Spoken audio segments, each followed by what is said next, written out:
Right. So, Damn. yeah, it's cool. Yeah, I mean, really, because we're indoctrinated, and like how y'all said, we gotta become little children again. So we can then reprogram it to upload God's laws, follow it out. So for me, I know it's not as simple as just memory. You walking it out gives you something to hold on to and stick to. Because it's a lot harder to say, hey, what's that verse? It said this, it said that, versus, hey, I ain't been eating pork for 20 years. I ain't been doing this or wearing that, or it's a habit. Right. Exactly. But this is the book of Salaki, chapter 58. Chapter Oh, verse. Salaki. Start, No, one verse again. You said chapter. Yeah. Salaki, this is the book of First Maccabees, chapter 1, verse 58. Bring it out. Thus did they, by the authority unto the Israelites every month, to as many as were found in the cities.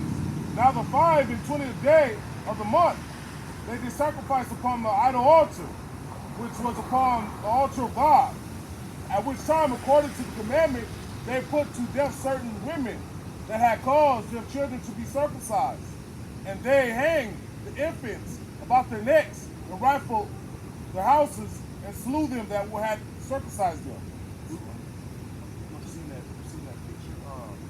The old English picture where they hang the babies? Mm-hmm. I got it in one of my books. Edomites, right? Yeah. Actually, and they did that a lot to the southern kingdom over in Europe when we were falling out of power. They weren't just hanging the babies either. They were skewering them with pitchforks and drowning them. They were doing all types of crazy shit to our people.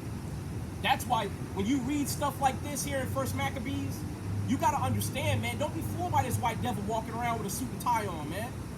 Don't be fooled when you come into work and Bob was like, hey, how you doing? Don't be fooled by that. He that same nigga here in the Bible who would put you to death if he found you with the Bible. He was the same person who would put you to death if he knew you kept the Sabbath. So don't be fooled by the smooth words, because you best believe when the time comes, the white man know what to do. But whenever you got yours, go ahead. Oh, no. We go, how much is left on this? We go one down. Oh, no, we're not going to get that. Oh, because I got to go there. Yeah. Shit. What you got? Matthew 24. Yeah, right there. Here. So we're going to hit Matthew. Yeah, go ahead and hit yours. This is the book of Matthew, chapter 24, verse 15. Bring it out. It's like, Let me make sure. 24:14, yeah. verse 14. And this gospel of the kingdom shall be preached in all the world for a witness unto all nations, and then shall the end come. Verse 15. When ye therefore shall see the abomination of desolation spoken of by Daniel the prophet, stand in the holy place. Whoso readeth, let him understand. Verse 16. Then let them which be in Judea flee into the mountains. So what you see here is Yahushua directly mentions the abomination of desolation. But the thing is, according to the book of Maccabees, that happened before Yahushua was on the scene. So what is he talking about? He's talking about the desolation and destruction of the temple, right? Because the abomination of desolation was originally set up during the time of the Greeks, when they desecrated our temple. They were sacrificing swine, bringing prostitutes into the temple, doing all types of riotous revelings in the temple, right? But Yahushua said, when you see the abomination of desolation, basically, hey, go ahead and get out of Jerusalem, flee into the mountains, right? Go ahead and get yours, man. This is the book of First Maccabees, chapter 3, verse 42. Bring it out. Now then in Judah, now when Judas and his brethren saw the miseries were multiplied, that the forces did encamp themselves in their borders. For they knew how the king had given commandments to destroy the people and utterly abolish them. They said one to another, let us restore the decayed state of our people, and let us fight for our own and for our own. Let us fight for our people and the sanctuary. Then was the congregation gathered together, that they might be ready to battle, and that they might pray and ask mercy and compassion. Now Jerusalem lay void as a wilderness. There was none of her children that went in or out. The sanctuary also was trodden down, and aliens kept the stronghold. The heathen had their habitation in that place, and joy was taken from Jacob, and the pipe with the harp ceased. Wherefore the Israelites assembled themselves together and came to Mizpah over against Jerusalem. For Mizpah was a place where they prayed for aforetime in Israel.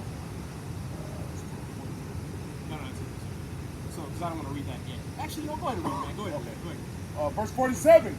Then they fasted that day and put upon sackcloth and cast ashes upon their heads and rent their clothes and laid open the book of the law wherein the heathens had sought to paint the likeness of the images. So what we see here is we see our people coming up on the temple.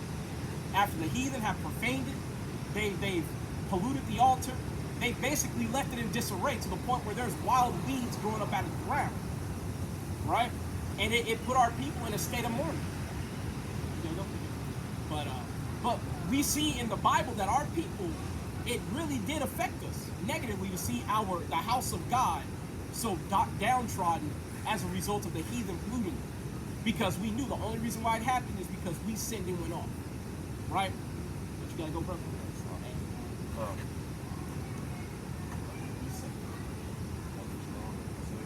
Shalom. How about Shem Yahushua Barakatah? Brother Dima off the scene, all right? Might be late, but yeah. All right. You good, brother. You good, man. God be with you. Right? So we see here, right, that in the month of Keslu, our people came up into the temple. They saw it polluted. They saw it in a downtrodden state. And they resolved in themselves to fight for their people and for the sanctuary. Now, we're going to turn a little ways. And we're going to see in chapter 4. Actually, I'm going to have you get that. It's going to be 1 Maccabees 4:36 through 58. But we're going to see our people. They're going to begin to restore the temple. And here's where you get introduced to the so-called, I don't want to say so-called because it is a holiday, right? You get introduced to the holiday Feast of Dedication. What the so-called Jewish man calls it, he calls it Hanukkah. And you're going to see the 8-day time period mentioned in here where the Jewish man, I'm trying not to do the video, take it down, but I'm really trying. Y'all know me, I'm trying hard, right? But you're going to see that 8-day period where the Jewish man says that they had oil and basically they had a very small amount of oil, but it lasted them 8 days and it was a miracle. That is nowhere in this book, man. And you'll notice these heathen, when they're trying to paint themselves in our likeness or into the story, they often have to make a lot of things up. The reason why they have to make a lot of things up is because they don't have the understanding of the scriptures. Right? But go ahead and start on that. In 1 Maccabees 4. I believe in 36. We're going to read all the way down. Because I don't want to read too much, brother. There's too much on this, man. We're going to read to 58. So we're going to do almost half the chapter. This is the book of 1 Maccabees, chapter 4, verse 36. Bring it out. Then said Judas and his brethren, Behold, our enemies are discomfited. Let us go up to cleanse and dedicate the sanctuary. Verse 37. Upon this, all the hosts assembled themselves together and went up into Mount Zion. Verse 38. And when they saw the sanctuary desolate and the altar profaned and the gates burnt up and shrubs growing in the courts, as in a forest or in one of the mountains, ye and the priest's chambers pulled down. Verse 39. They rent their clothes and made great lamentation and cast ashes upon their heads. Verse 40. And fell down flat to the ground upon their faces and blew an alarm with the trumpets and cried towards heaven. Stop right there. So as I said, man, our people were moved to mourn. I've never been so angry that I ripped my clothes, cast dirt upon my head and just laid on the ground as one dead. But that used to be a way that our people would show the Most High God that they were in a dire strait. They were in distress. Shit, the only time you see Jake do that now is if the strip club burned down. Right. Niggas be out there crying with a bottle of Grey Goose, talking about, man, where do we go wrong? But that's Jake. But the reality is, we've fallen a long way from what we used to be. So the way we act now for things that don't matter was how we used to act for the things that meant the world to us. Keep going, brother. Verse 41. Then Judas appointed certain men to fight against those that were in the fortress until he had cleansed the sanctuary. Verse 42. So he had chose priests of blameless conversation, such as had pleasure in the law. Verse 43. Who cleansed the sanctuary and bear out the defiled stones into an unclean place. Verse 44. And when as they consulted what to do with the altar of burnt offerings, which was profaned, verse 45, they thought it best to pull it down, lest it should be a reproach to them, because the heathen had defiled it, wherefore they pulled it down. So what we see here is that the heathen profaned the temple so badly that they had to destroy the altar. They had to destroy and pull down many of the fixtures that were within the temple and rebuild it, simply because the heathen had been doing all sorts of wickedness and abominations in the temple. See, that's why when the Most High God finally put us out, it was such a bittersweet occasion for us to return. When we had finished building the second temple, our people cried because it was nothing compared to the first temple that was overlaid with gold by Solomon. It was nothing compared to that. And our people wept because they understood it was a downgrade. This is supposed to be the house of God, but yet essentially it'd be like going from a mansion to living in the suburbs. You know what I'm saying? To somebody who might be on the bottom rung of society, that don't matter. But to somebody who is a God of God, King of Kings, that's like living in a Super 8. You know what I'm saying? You living in the same hotel that you got people shooting up heroin in. You know what I'm saying? And that is what we left for our God. And even that temple got defiled. Because this is the second temple. This is not the first temple. So you've already got the downgraded temple that's been defiled and now it's being cleaned up. So our people understood that our prominence was waning as a people. Although we would have durations of rulership, it was nothing like under King David or King Solomon. Right? But keep going, brother. Verse 46. And laid up the stones in the mountain of the temple in a convenient place until there should come a prophet to show what should be done with them. Verse 47. Then they took whole stones according to the law and built a new altar according to the former. Verse 48. And made up the sanctuary and the things that were within the temple and all of the courts. Verse 49. And they made also new holy vessels, and into the temple they brought the candlestick and the altar of burnt offerings and of incense and the table. Stop right there, because we got to mention something. When they're making new instruments for the temple, if you read back in the Old Testament, all those instruments were made of fine gold and fine silver. So what they had to do was take that silver and gold and they had to melt it down and remake all the instruments. See, the text belies the effort that was expended to restore the temple. That's why many times our people will read about the things that we did in service of the Most High God, and they think it's just like they got up on a Sunday, got dressed, and went to church. When in fact, this was an endeavor that spanned the entire skill set of the whole band of Israelites that were there, the whole nation. You had architects, you had metal workers, you had scholars, you had all types of masons, artisans of their respective crafts, hard at work to restore this temple for the Most High God. That's right. This is not a small expenditure of effort. This is the effort of a nation. That has to be understood. Because now, many times, our people, they won't even give us 2 minutes because it's drizzling out here. Not understanding once upon a time, our people would give their lives up to not eat pork. But keep going, brother. Verse 50. And And upon the altar they burnt incense, and the lamps that were upon the candlesticks they lighted, that they might give light in the temple. Verse 51. Furthermore, they set the loaves upon the table and spread out the veils and finished all the work which they had begun to make. Stop right there. There's something I forgot to mention. The Maccabees were Levites. Who's supposed to be maintaining the temple? The Levites. So all of these veils, the instruments, all of these different things, you got to understand up until this point, we understood our genealogy. The people who are supposed to be responsible for the tabernacle, they understood their place. The people who are supposed to be maintaining the equipment within the tabernacle or the temple, they understood their duties in their place. That's why it's in the spirit that the Levitical people were leading the Israelites to war at this time, because they had to restore the sanctuary of the Most High God. Judah could not have done this, because Judah is not even supposed to be going into the sanctuary like that, handling all the instruments, setting up the veils to the Holy of Holies. That's all to be done by the Levites. And in the spirit, that's exactly what happened. But keep going, brother. I wanted to make that point. Verse 52. Now on the 25th day of the 9th month, which is called the month Caslu, in the 148th year, they rose up betimes in the morning.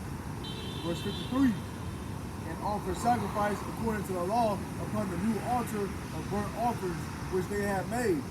Verse 54. Look at one time and what day the heathen had profaned it. Even in that was it dedicated with songs and cisterns, and citherns and harps and cymbals. Stop right there. An important thing was said, and I want to restate it just so we know what was said. In verse 54, it says, look at what time and what day the heathen had profaned it. We know it was in the month of Caslu, in December. Even in that was it dedicated with songs and citherns and harps and cymbals. So they made the dedication according to the month of Caslu, which is right now. So you're talking about the Feast of Dedication. This is the first time it was ever kept. But keep going, brother. Verse 54, verse 55. Then all the people fell upon their faces, worshiping and praising the God of heaven, who had given them good success. Verse 56. And so they kept the dedication of the altar 8 days, and offered burnt offerings with gladness, and sanctified, and sacrificed the sacrifice of deliverance and praise. So there's that 8-day period. There's Hanukkah.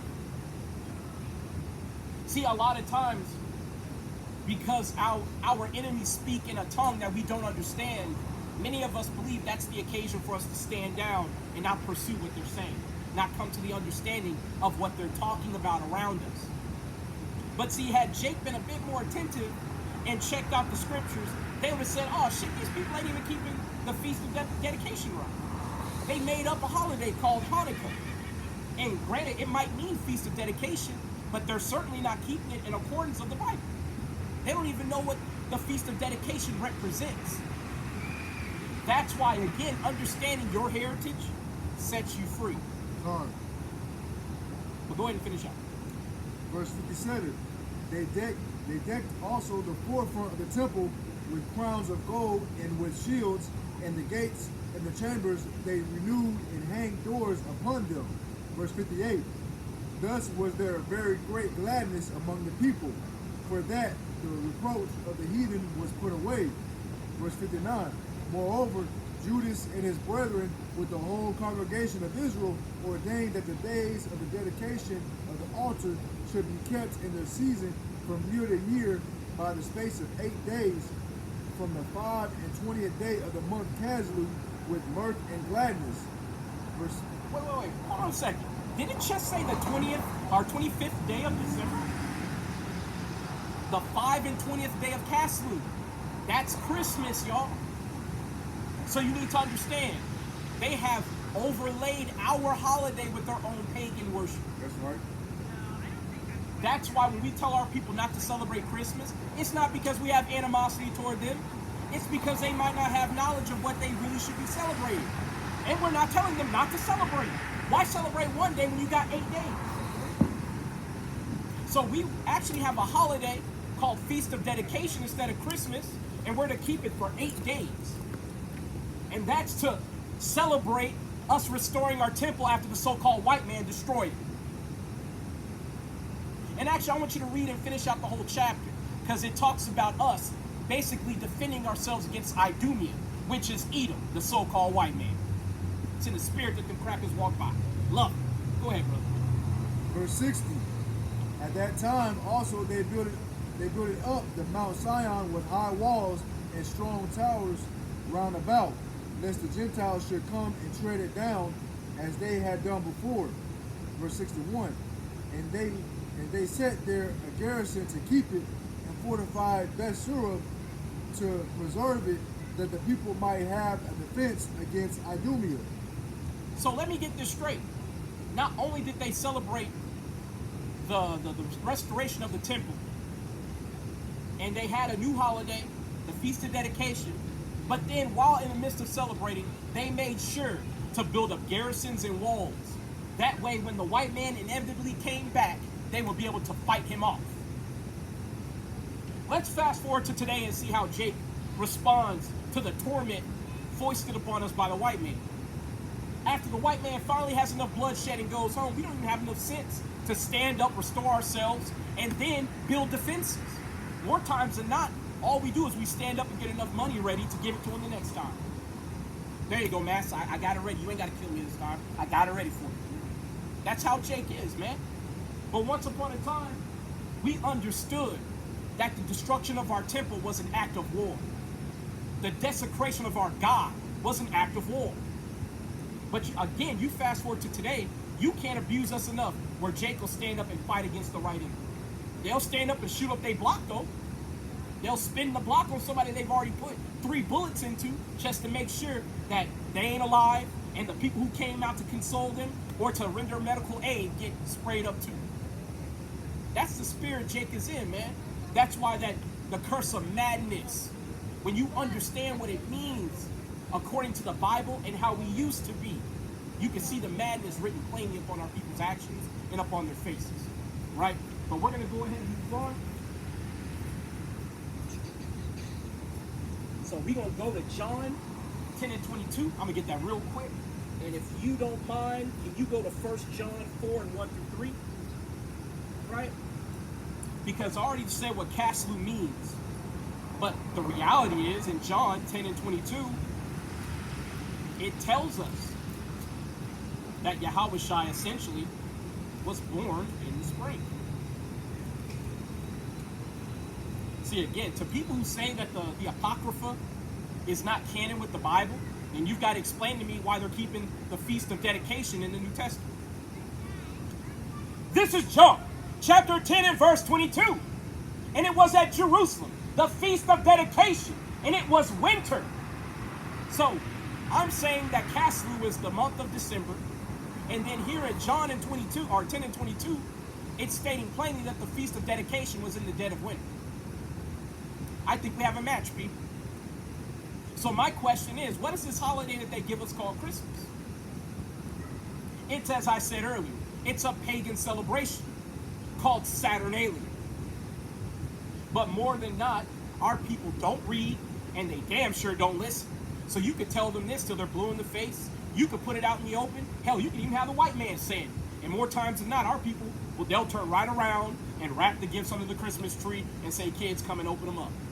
They don't give a damn. They're going to pay for it. Go ahead and hit it when you got it.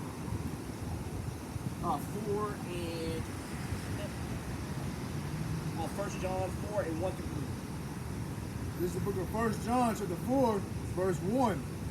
Beloved, believe not every spirit, but try the spirits, whether they are of God, because many false prophets are gone out into the world.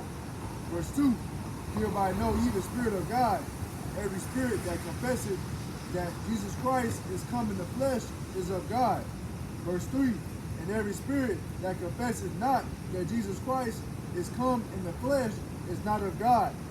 And this is that spirit of Antichrist, whereof you have heard that it should come, and even now is already in the world. So let me get this straight. If you're not preaching Christ according to the Bible, that's the spirit of Antichrist. So what if you're saying Christ was born in December, but he wasn't? That's the spirit of Antichrist. What if you think keeping the traditions of Christmas is the way to honor God? That's Antichrist.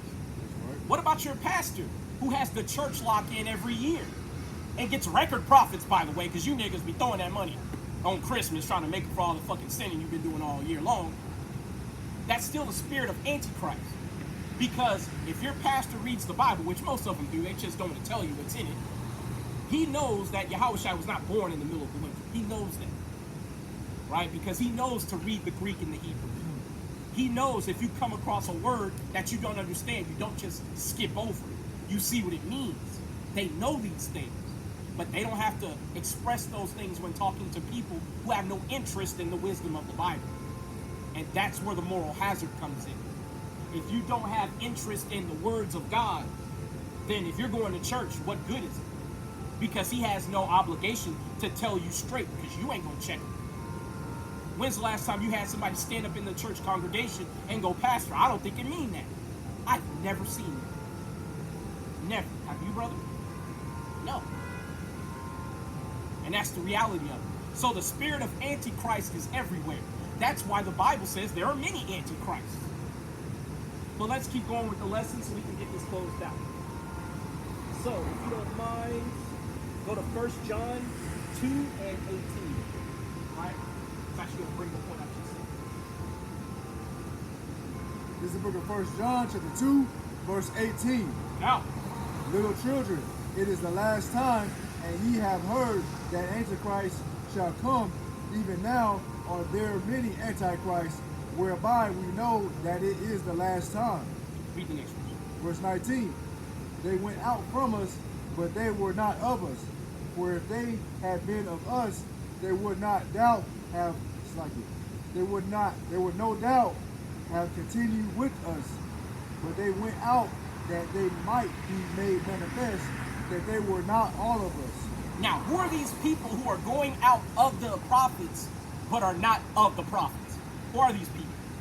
These are the people who've learned enough, whether it be of the terminology, of enough scriptures to pervert the message, to go out and accomplish their own desires and needs. Last time I checked, if you go out with the Bible and build a mega church, that's exactly what that's talking about. Because nowhere in this book does it say to build a mega church. Nowhere in this book does it say that a Judite priest or a Judite preacher, not even a priest, is supposed to be even taking tithe. We're not even supposed to take tithe. That's supposed to purely go through the hands of the Levites. That's right. But see, the reality is, there are many that have gone out from the midst of the true prophets, and they've done their own desires. Those are the antichrists that are being spoken of. And some of these people are not those in authority. What if you're somebody who stops at a camp and you learn, like, say you learn to not hate your brother, and you learn not to eat pork, but you go out using that knowledge to attract people, get money, and you're just a small-time fish. You're still the spirit of Antichrist. Nowhere in the Bible does it say your position of prominence dictates whether you're against the gospel or not. It's either you are for the Most High God or you are against Him. Right? We're going to go ahead and we're going to bounce over. Man, my notes suck today. But we're going to go to Jeremiah 5 and 22 through 31. And then I'm going to grab Proverbs 29.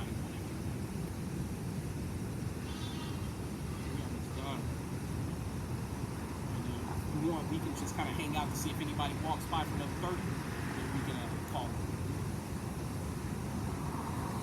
You gotta leave right here? Good time.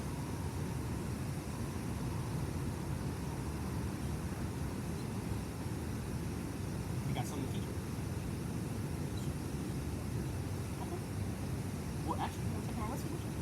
Take it with you. You're gonna hate that you got that lesson too, I guarantee you. If you say you got a lesson, look at his face. He's gonna be like, man, listen to this shit. But go ahead and hit it. Yeah. This book of Jeremiah, chapter 5, verse 21. Hear now this, O foolish people, and without understanding, which have eyes and see not, which have ears and hear not. Verse 22. Fear ye not me, saith the Lord? Will ye not tremble at my presence, which have placed the sand for the bound of the sea by a perpetual decree that it cannot pass it? And though the waves thereof toss themselves, yet can they not prevail? Though they roar, yet can they not pass over it? Verse 23. But this people hath a revolting and rebellious heart. They are revolted and gone. Verse 24. Neither say they in their heart, let us now fear the Lord our God that giveth rain, both the former and the latter in his season. He reserveth unto us the appointed weeks for harvest. Verse 25. Your iniquities have turned away these things, and your sins have withholden good things from you. Stop right there. So we see all the way from verse 21 that this is a message that is being given unto the Israelites. The Most High God through Jeremiah is pleading with the Israelites to listen, to hearken. He's pleading to those who are the hard-headed amongst us, those who have eyes but see not, ears and hear not. Those who hear this word, they think about it and go, hey, they got a good point. And then they immediately just walk away and keep doing what they were doing. And then it poses the hypothetical question that, do we not fear the Most High God, the same power that has the ability to give rain in due season, or to withhold that rain and have us to undergo a famine? See, this question is being rhetorically asked because as hard-headed as our people are, they never turn and consider the power that they're disobeying. But keep going, brother. Verse 26. For among my people are found wicked men. They lay wait as he had as he that setteth snares, they set a trap, they catch men. And that is your Christian pastor. When you walk by a man who's handing out those little pamphlets going, hey, do you know Jesus? Have you welcomed Jesus into your heart? That's one of those people who's setting a trap. Because the moment you say, hey, you know what, I'm interested, one of the first things he's going to tell you is Jesus loved you so much that you don't have to keep the law no more. And if you believe him as an Israelite and you start breaking the laws, whether he's an Israelite or a heathen, you're still responsible for breaking the laws. You're responsible for falling into the trap. Why? Because if you study the scriptures, you would know that none of the laws have been done away with. That's right. But keep going, brother. Verse 27. As an eagle, as a cage is full of birds, so are their houses full of deceit. Therefore they are become great and waxing rich. What did I just say? You're not supposed to have a mega church. You're not supposed to be rich. How? I have a question. This is me speaking as a man. What would it look like if I said I love my people, but yet I came up out of the ghetto, I got a little bit of money, and the first thing I did was move to Beverly Hills and never talk about my people again? I'd look like a hypocrite. How much more if I call myself a man of God, leading God's children, and they're taking the bus to church, but I'm going home in a Bentley? That's what this is talking about. These people who set these traps, they have waxed rich as a result of the foolish who have fallen into those traps. But keep going, brother. Verse 28. They are waxing fat, they shine, they overpass the deeds of the wicked.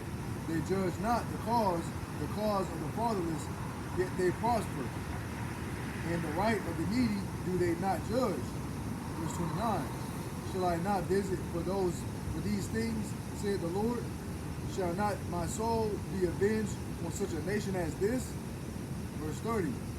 A wonderful and horrible thing is committed in the land. Verse 31. The prophets prophesy falsely, and the priests bear rule by their means, and my people love to have it so. And what will ye do in the end thereof?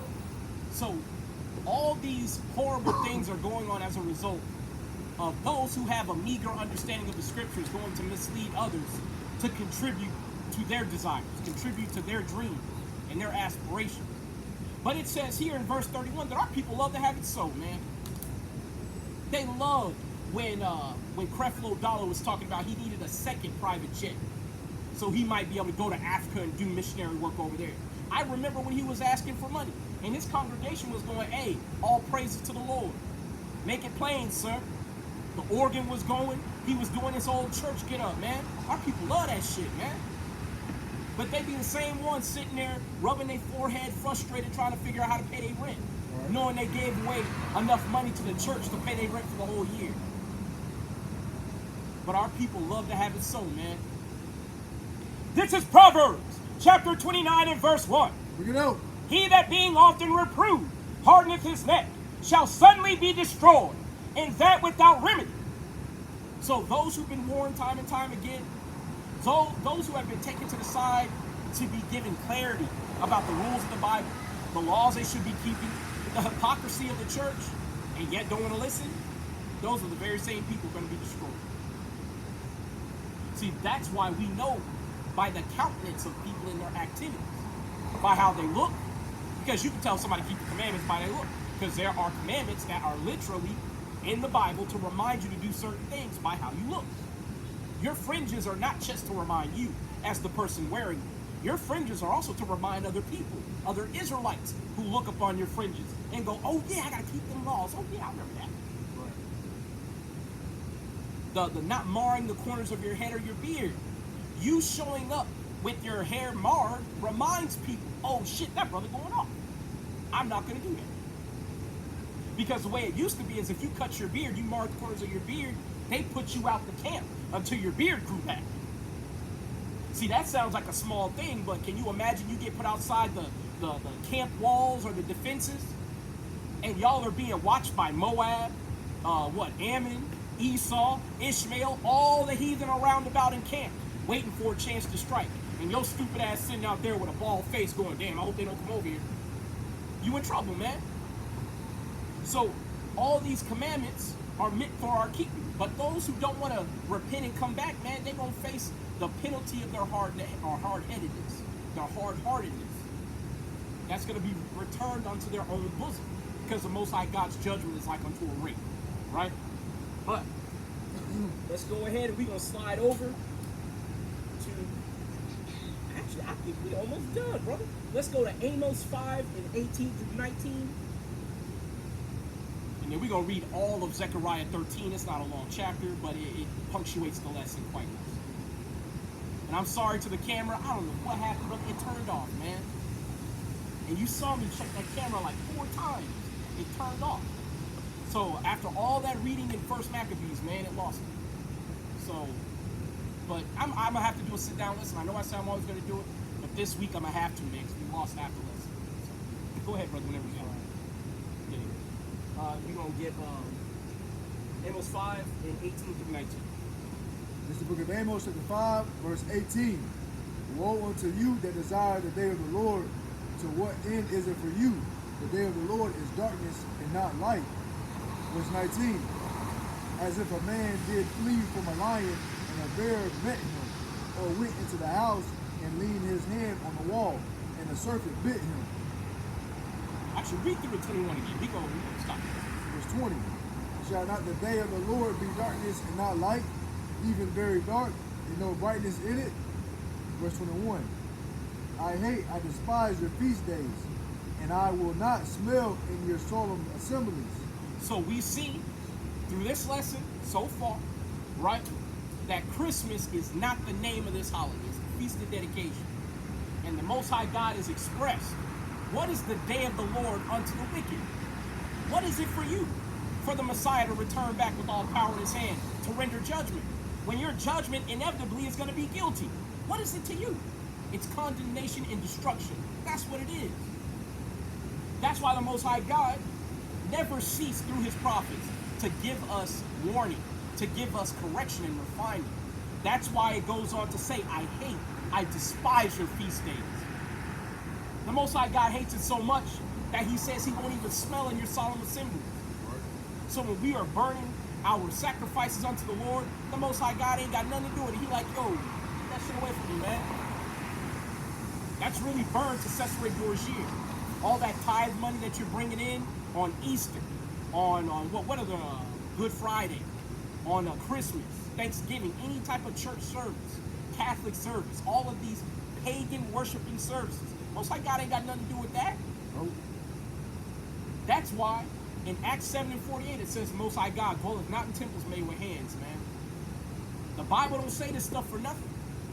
And that's one of the reasons why our people, they're so confused when we tell them that they're wicked and unrighteous, but yet they spend a lot of time in the church. But if they would just read the book and see that the church does everything that the Bible actually tells you not to do. But let's go to Zechariah 13. We're going to read that chapter and we're going to close it out. All right? Did you want to get it? I got it. Get it. Zechariah, I feel like it's made out of cotton, man. Yeah. I got to turn my Bible like this is about to explode, man. Crazy. All right, cool. This is Zechariah, chapter 1, or chapter 13 and verse 1. Bring it up. In that day, there shall be a fountain open to the house of David, and to the inhabitants of Jerusalem, for sin and for uncleanness. And it shall come to pass in that day, saith Yahweh of hosts, that I will cut off the names of the idols out of the land, and they shall no more be remembered. And I also will cause the prophets and the unclean spirits to pass out of the land. So all you wicked-ass pastors, T.D. Jakes, Creflo Dollar, and I'm only mentioning them because they're Israelites, right? But even the heathen, Benny Hinn, Joel Osteen, Joyce Myers, John Hagin, the list goes on. All of them motherfuckers about to be gone, man. That's right. All these idols, whether it be white Jesus, Buddha, Muhammad, the damn herpes-written rock over there in Mecca, the Kaaba stone, Most High God is about to sweep the earth of all of these idols, man. Our people really don't know what time it is, but it's right down the street. Again, I ask the question as this lesson draws to a close. When it comes to the day of the Lord, what is it to you? Ask yourself that question if you happen to come across this video. What is it to you to serve the God of the Israelites?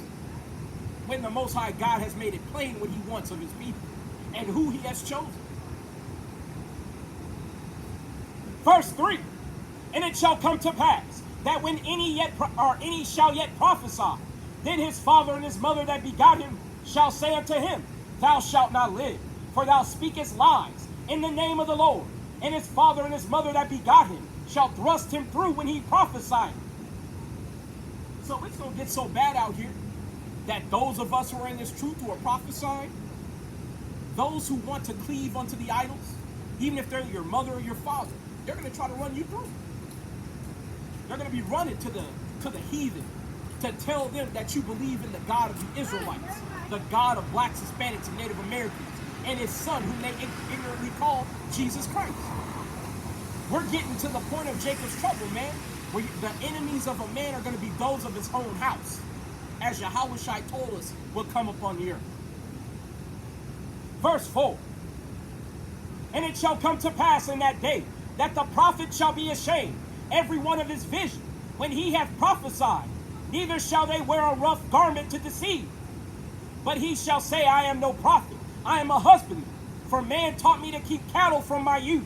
Now this is talking about the wicked prophets, the wicked pastors. See, in the day of the Lord, they're going to say, hey man, I didn't say that. What you mean? Potter's House, I didn't have a Potter's House program. I didn't talk about prosperity doctrine. See, a lot of these preachers, their congregation is going to come back and say, hey man, you lied to us. You told us if we came to your church and we worship God according to what you told us, that everything would be all right.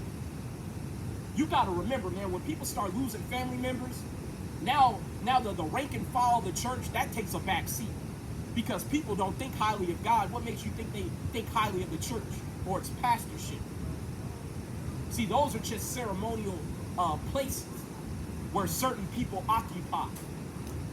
You know, me and my wife, we talk about this all the time, right? We talk about how a lot of people, they use church as the excuse to live the life they want to live. Whether it's living an unrighteous life full of, you know, a hedonistic pleasure, or just living a quiet life where they say, hey, look, I go to work, I go home, I eat whatever, and then I go to church. But they don't serve God, though. See, a lot of folks don't understand, man, they're one and the same. If you ain't serving God as an Israelite, you will. Right. But in the day of judgment, those unrighteous pastors, man, they're going to have to give an account to their congregation. Verse 6, and one shall say unto him, What are these wounds in thine hand? Then he shall answer, those with which I was wounded in the house of my friends. Awake, O soul, against my shepherd, and against the man that is my fellow, saith Yahweh of hosts. Smite the shepherd, and the sheep shall be scattered, and I will turn mine hand upon the little ones. So the Most High God is going to make sure that these pastors, they get their just due. And after he handled them, then he's going to turn his attention to the flock. Because you've got some people who are genuinely innocent in the church. They don't know better. They've never been taught better. They've never heard this gospel. They don't know their God. They don't know their people. They don't know who their enemies are. To those people, the Most High God can direct their feet to a righteous teacher, and they might be preserved. I'm not the one to judge. That's up to the Most High. But it can happen. But to the unrighteous judges and pastors who intentionally mislead our people, I'm going to be real, man. That door of repentance is closing, man. It really is closing.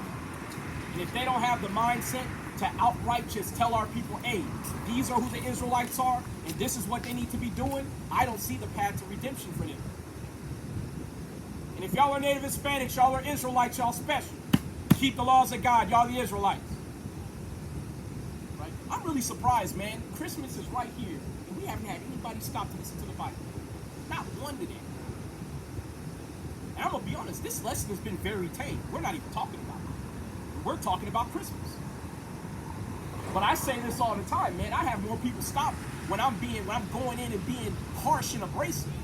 But if I'm talking about the white man or any of these damn idols that the white man set up, our people don't want nothing to do with it, man. Because in their head, they're like, yo, don't come at Massa like that, man. Don't talk about Massa like that. I love him. I'll fight and die for this plantation. And that's the mindset of most Israelites, man.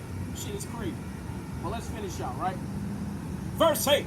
And it shall come to pass that in all the land, saith Yahweh, 2 parts therein shall be cut off and die.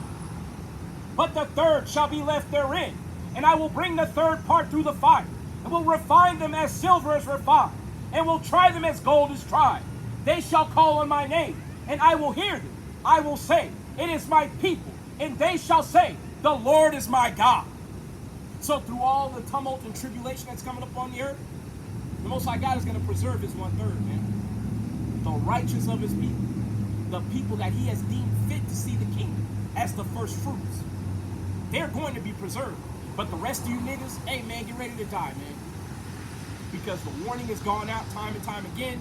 This word has been preached pretty much all the world, man. You got Israelites standing up in the damn Philippines, bro.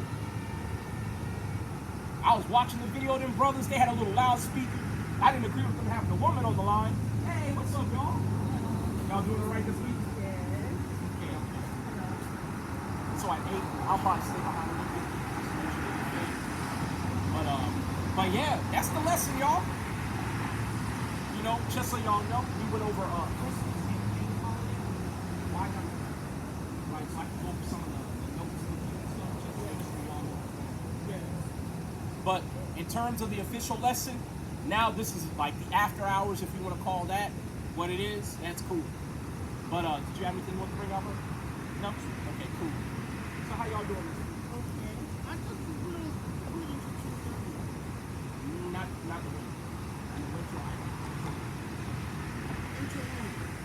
probably about when it stops getting dark. We don't get here till 5:30. So we leave at 5:32? No. I usually just don't go to 10, so I'll go like 9. Yeah, because it gets dangerous. All my fights happen. Yeah. I make it a point when it gets extremely dark, especially if it's like foggy coming off the river. I try not to be out. But, so, are you aware that Christmas is in the Bible?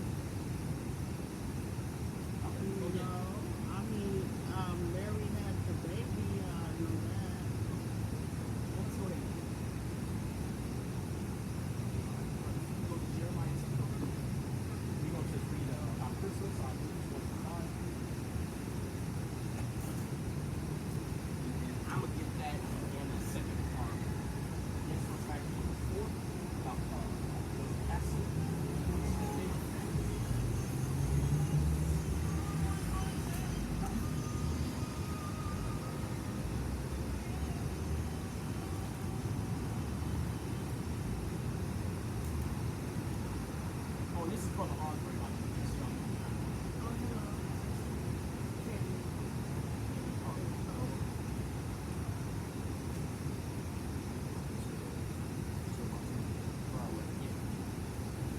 Jeremiah chapter 10, verse 1.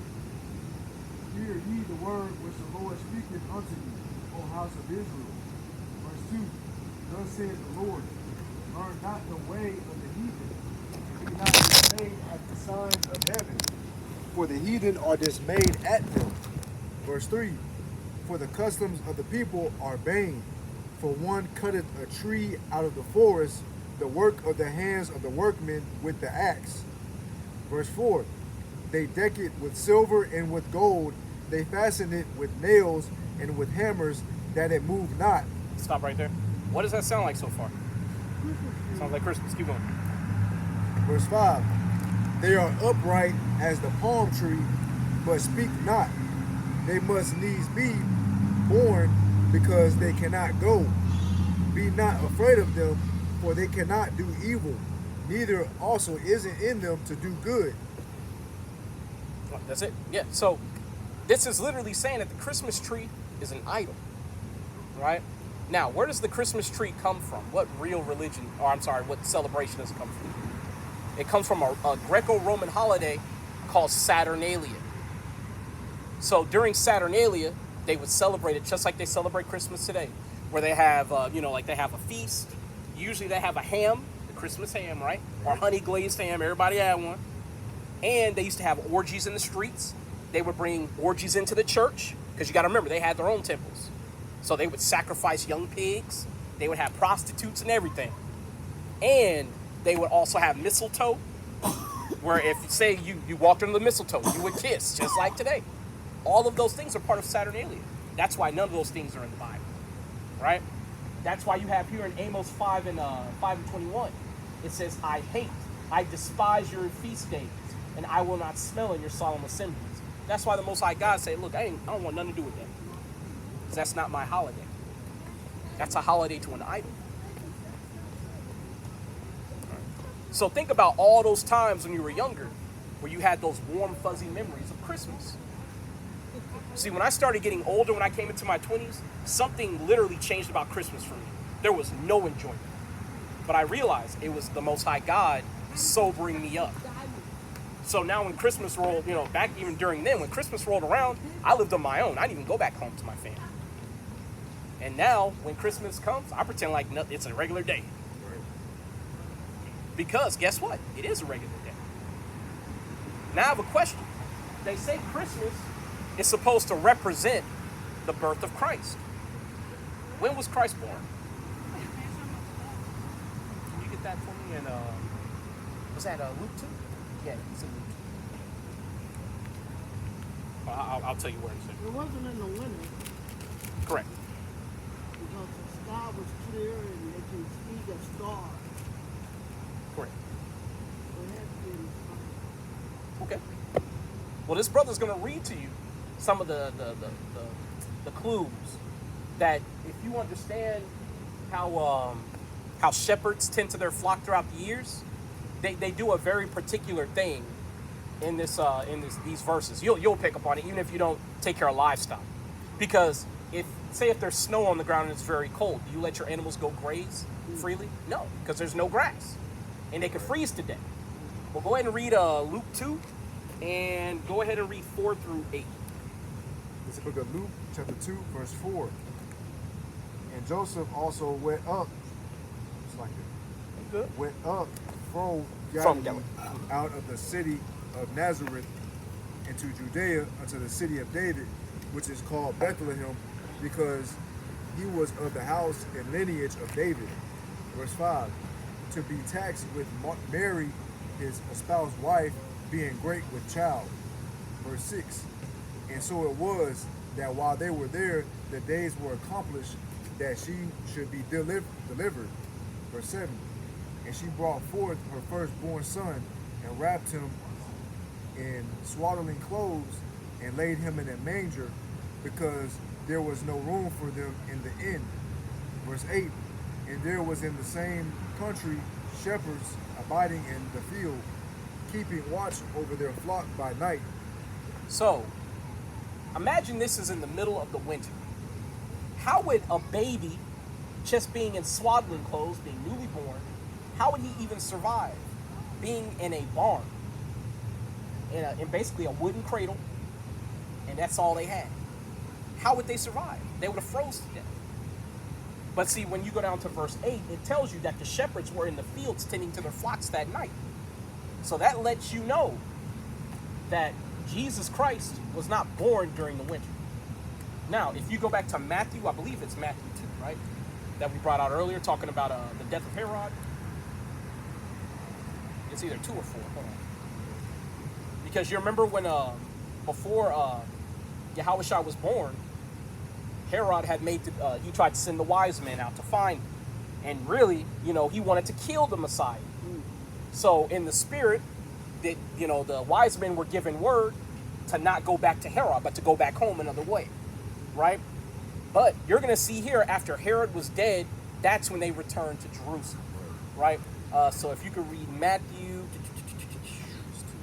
yeah, it's going to be 2, and yeah, just read yeah, That's what we got. yeah, 15 through 20.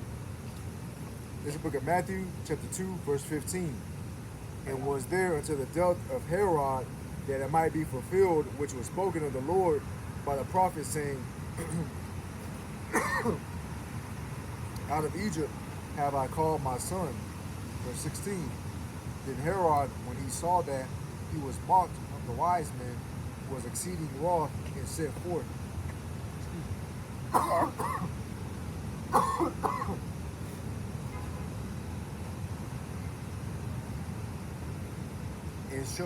And slew all the children that were in Bethlehem and all the coast thereof, from 2 years old and under, according to the time which he had diligently inquired of the wise men. Now stop right here. I want to bring up a point.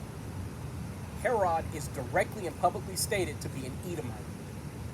Why would an Edomite man, an Edomite ruler, slay all the children 2 years old and below of his own nation? To stop he's trying to stop crime. Well, of his own nation. You got to remember, he's an Edomite. You see what I'm saying? So if Herod is the leader, and you've got all these Romans living throughout Judea because they're occupying the territory, right? Why would he logically make a decree to kill his own children when they know that the Messiah is going to be born of the Jews? He wouldn't. You see what I'm saying? What I'm trying to get you to think is, how can Christ be white? Okay. You see what I'm saying? This is more evidence, if you really think about it. There's no way he would have his own children be slaves. Because what if he had children in his own household who are under the age of 2? He's going to kill his own children? No. He's going to kill his own cousin's children, his niece's children, his son, whoever in his own family who has children 2 years old and under.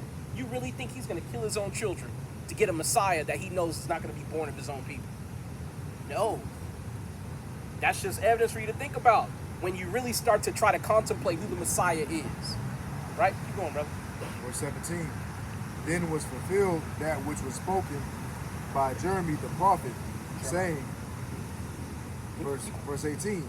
In Ramah was there a voice heard, lamentation and weeping, and great mourning, Rachel weeping for the children, and would not be comforted, because they are not. Verse 19. But when Herod was dead, behold, an angel of the Lord appeared in a dream to Joseph in Egypt. Verse 20, saying, Arise and take the young child and his mother, and go into the land of Egypt, for they are dead, which sought the young child's life. Actually, read 21 and then we're going to end it there. Verse 21. And he arose and took the young child and his mother, and came into the land of Israel. So let me get this straight, right? Herod died, and we know the approximate date that he died. He died between 1 and 4 BC in the months of January to April. Now, you might say, hey, okay, well, January is really close to December. Okay, granted, but that's in January, not December. So why not say in January Christ was born? You see what I'm saying? It doesn't make any sense. And then when you read about some of the indicators that tell you what time of year it was a time of year where people could be outside and not worry about the elements. So it's at least either late winter on the cusp of spring or in the middle of spring. So now you know with certainty that there's no way that Christmas is representative of Christ's birth because it doesn't encapsulate the time period. Now, what we're going to do is we're going to show you what Bible is in the Bible, or what holiday is in the Bible that falls on December near the 25th. We're about to read that in First Maccabees. No. And I'm gonna tell you, it's a holiday that you've never probably even heard of. You heard of the Feast of Dedication? Nope. You've heard of Hanukkah, right? Yeah, that's what it means. Feast of Dedication. Guess where it's found? In the Apocrypha, those 14 books that they took out during the Protestant Reformation. That's where it's at. That's why if you ask a Jewish person what is Hanukkah, they'll give you some fake made-up story about oil that lasted 8 days during a war. That's made up. That's nowhere in the Bible. It's not in the Torah. But what is in the Torah is how we restored our second temple after the Greeks destroyed and profaned it. That's the Feast of Dedication. Dedicating what? The temple. He's about to read it. You got it? I believe it's First Maccabees 4.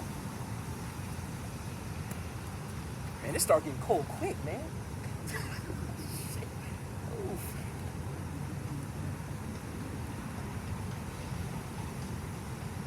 I'm gonna tell you where to go in a second. Just trying to get there.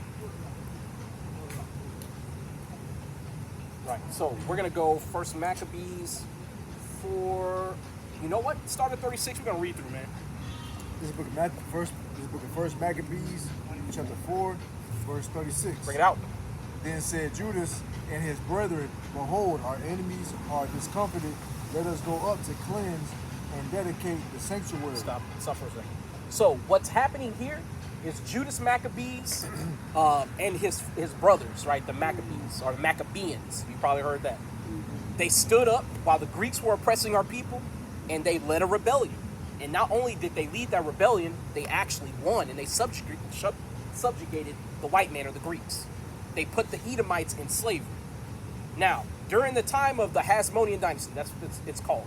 They either call it the Maccabean dynasty or the Hasmonean dynasty. It was about 150 BC, around that time, right? Because it actually says here the 138th year. That's neither here nor there. But essentially, after they subjugated the Edomites, they forced them to convert. So we said, hey, look, y'all are going to be known as so-called Jewish people. Y'all are going to keep the laws of God, and y'all are going to be converts. At that time, they knew they weren't the blood descendants of the Israelites. But what does the white man do when he's in any power structure? He seeks to take the top seat. Even if it means cheating and defrauding on the way up. Killing, sleeping with people, breeding all types of, dissent and animosity amongst people. They will do all those things, and that's exactly what they did. And eventually, when we fell out of power, who called themselves the real Jews? They did. Because who was there to stop? But keep going, brother. Verse 37.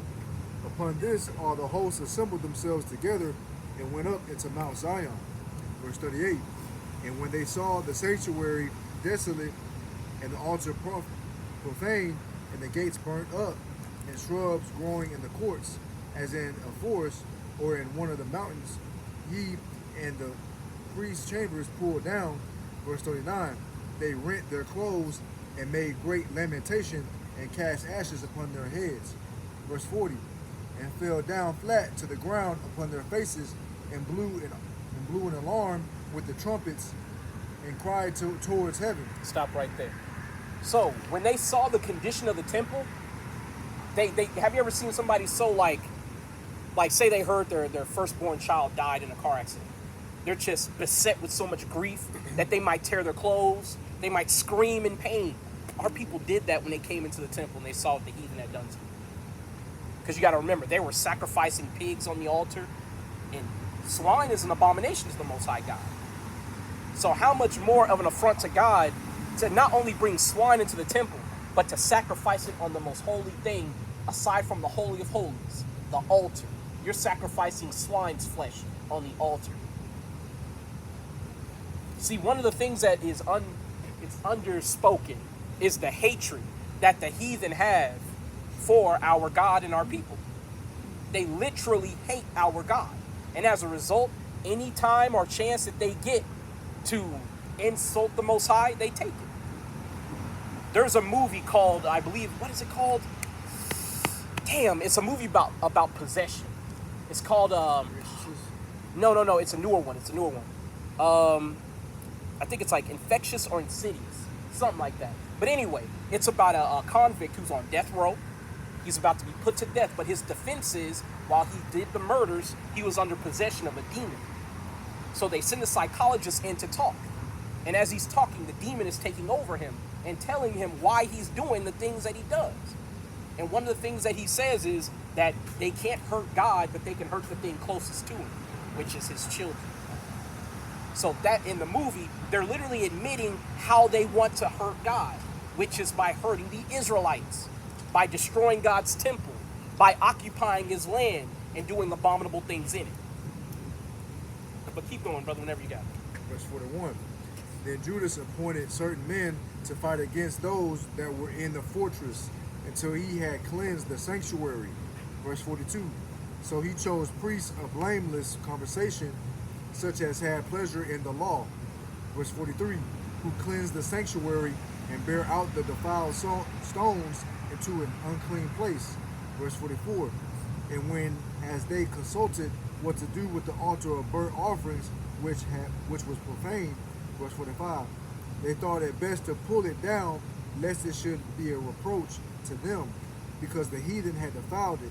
Wherefore they pulled it down, verse 46, and laid up the stones in the mountain of the temple in a convenient place, until there should come a prophet to show what should be done with them.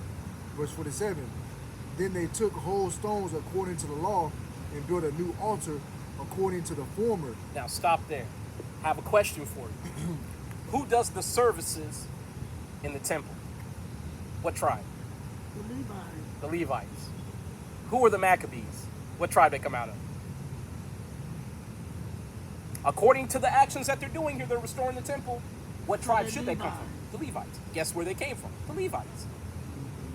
Ain't none of this happening by circumstance.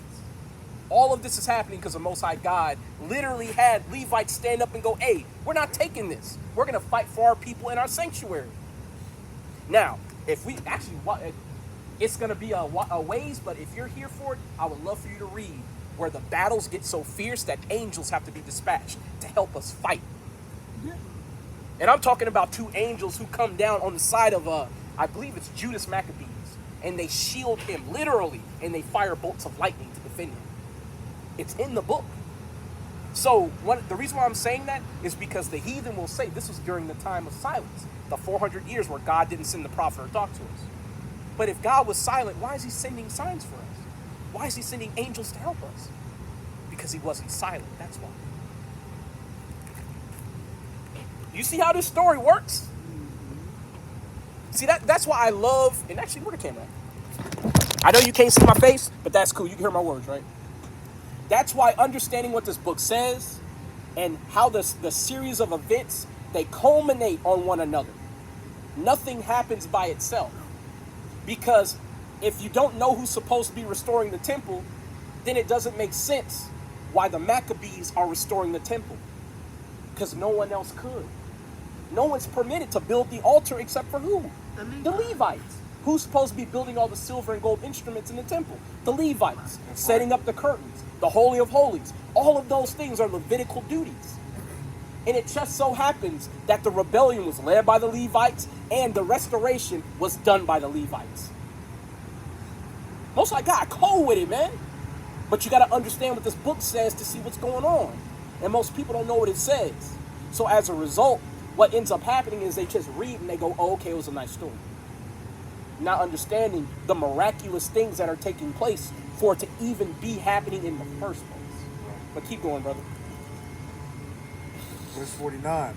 They made also new holy vessels, and into the temple they brought the candlestick and the altar of burnt offerings and of incense and the table. Verse 50.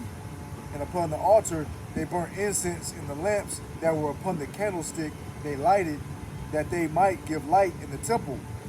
Verse 51. Furthermore, they set the loaves upon the table and spread out the veils and finished all the works which they had begun to make. Verse 52. Now on the 5 and 20th day of the 9th month, which is called the month Caslu, in the 148th year, 140. Yeah. You they rose up betimes in the morning. Verse 53. And offered sacrifice according to the law upon the new altar of burnt offerings which they had made. Now stop right there, because we got to go over the month Caslu. What month is that? Okay, that's a good answer. If you don't know, you don't know, right? So the month Caslu on the Hebrew calendar is the 9th month. Now, according to the Hebrew calendar, this is probably more important than Caslu, right? What is the first month of the year? When does the new year start? January the 1st. That's according to the Gregorian calendar. The way the white man and the heathen believe, they believe that the new year starts in the dead of winter. What if I told you the new day starts when the moon is out? I'm talking about the day. I call night day, not dusk, or because basically our days do start when the sun goes down. That's when the new day officially begins. But it's not the day, it's still dusk or night. It's just the next night. The next calendar day is the way you say it, right? But it's still nighttime. So knowing that day doesn't necessarily have to be the next sunrise, how come the new year begins in the winter? Yeah, it doesn't make any sense, right? So, but the new year, according to the Hebrew calendar, begins in the spring. So, the new year is in March. That's the first month of the year, according to the Hebrew calendar. That's 3 months down. In the 9th month, 3 plus 9 is what? 12. What month are we in on the 12th month? We're on the, December. as America. So we're in December, right here. So notice, they're doing the restoration of the temple in the middle of December. Keep reading, brother, because you're gonna see that this is another holiday. It's not Christmas at all. It's the Feast of Dedication. You're about to see it. Verse 54. Look at what time and what day the heathen hath profaned it. Even in that was it dedicated with songs and cithars and harps and cymbals. Verse 55. Then all the people fell upon their faces, worshiping and praising the God of heaven, who had given them good success. Verse 56. And so they kept the dedication of the altar 8 days, and offered burnt offerings with gladness, and sacrificed the sacrifice of deliverance and praise. Verse 56. Actually, that's all we need. We don't have to get the rest. So, actually, you know what? Hold that. We are going to get the rest because it's mentioned in verse 59. We're going to get that. But you see already that there was a dedication of a new altar. The celebration lasted 8 days. How long does Hanukkah last? 8 days. This is the holiday that we're really supposed to be celebrating. The Feast of Dedication. Hanukkah literally means Feast of Dedication. But this is the actual story behind it. Right. So when the month of Caslu or December comes around, this is the holiday of the season. Christmas is nowhere in the Bible. Right? Why do you think they try to cram Easter and Good Friday, all that stuff together? It's to represent not only the death and rebirth or the resurrection of Christ, but it's also supposed to represent the birth of Christ. They try to put it all together. But they don't tell you why. Because they know Christ wasn't born in December. That's why. So you have the pagan explanation for everything given during the month of March. That's why you've never gotten a good explanation from a pastor on what Easter actually is. Because he doesn't know what Easter is. Because there is no such thing as Easter. It's Passover. That's right. But the thing is, you also have the birth of Yahushua. But according to the Bible, you don't celebrate birthdays. Now you see why it's hard to keep track of. Because you have all these different things that are taking place. You have the birth of Yahushua at the New Year. You have the Feast of Passover, the Feast of Unleavened Bread, and then in December, you have Hanukkah, which you're really supposed to be celebrating, which is the Feast of Dedication, but yet people celebrate Christmas. Now I have a question. If no one's here to explain that to you, how the hell do you keep the law of celebrating all these holidays that we're supposed to celebrate? can't. Because if you're just walking around here in Babylon, you see the Christmas trees, you see all the stars, you see the ugly ass sweaters, people saying Merry Christmas, you think that's it. But what if you're one of those people saying, hey, look, this is pagan. We shouldn't be celebrating this. How are people going to treat you? Like an outcast. So you're seeing now that the holidays that they tell you to celebrate are not necessarily the holidays that are in the Bible. Right? But keep going, brother. We're going to just finish this out. Verse 57. They decked also the forefront of the temple with crowns of gold and with shields, and the gates and the chambers they renewed and hanged doors upon them. Verse 58. Thus was there very great gladness among the people, for that the reproach of the heathen was put away. Verse 59. Moreover, Judas and his brethren with the whole congregation of Israel ordained that the days of the dedication of the altar should be kept in their season from year to year by the space of 8 days, from the 25th day of the month Caslu, with mirth and gladness. Did you catch that? So the Feast of Dedication is supposed to be kept from the 20th and 5th day. The 25th day of December. That's Christmas. So literally Christmas Day is the day of the Feast of Dedication when it's supposed to start. You're supposed to go from 8 days and celebrate. But instead, our people are celebrating one day, and it's a holiday that has nothing to do with their Messiah. Nothing at all. But the truth is right here, and it's in a book that they could just order off of Amazon or any Christian Bible store that has a King James 1611. Or just because there's a GNT, it's like CBV or whatever. There's another version of the Apocrypha as well. But there are other versions that you can read. They all say essentially the same thing. So the truth of what we should be doing as Israelites is more than around. But the reality is most of our people, they're comfortable where they're at. They like Christmas because they grew up with it. Their memories reflect Christmas. The first time they opened their presents under the tree and they got what they wanted. And now it's a fuzzy, cherished memory that they'll never do without. But why did Christ say that in order to come into this truth, you have to be as this little child? You have to be a little child again. You have to forget the things that happened before. You have to give those things away. And you see how children behave. Say you celebrate Christmas with a 5-year-old 1 year, and then the next year you make it a bigger celebration, but you call it something else. Christmas is out in their mind. Because they're like, well, shit, I got more presents this time. I don't give a fuck about Christmas. Right. But see, you got 8 days to celebrate the Feast of Dedication. But instead of celebrating the real holiday, we just keep Christmas on repeat. That's why eventually most of us leave the church. Most of us stop worshiping God. Because eventually, guess what you stop getting on Christmas? Presents. Why? Because you grow up. Ain't nobody buying me presents. I'm a 38-year-old man. And plus, even if you buy me a present, most of the time I don't want it. Because I'm like, I didn't ask for this. And that's how it is for most adults. You get a gift, you're like, oh, I appreciate it, but I didn't need this. But the thing that we do need as Israelites is to know that we serve our God properly. That brings a satisfaction in and of itself.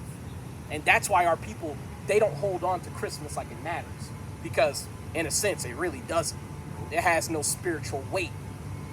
And the Bible says that we have a zeal for God according to knowledge, but not according to knowledge. That zeal for God spiritually is going to be there, even if we're ignorant to what we're doing. Something in the spirit is going to tell us, hey, something ain't right. I don't need to be keeping this. Right? But that was really the lesson that we brought out today. Of course, you know how Yahushua looks. He's a man, basically looking like Wesley Snipes. Burn brass, dark, loud as hell.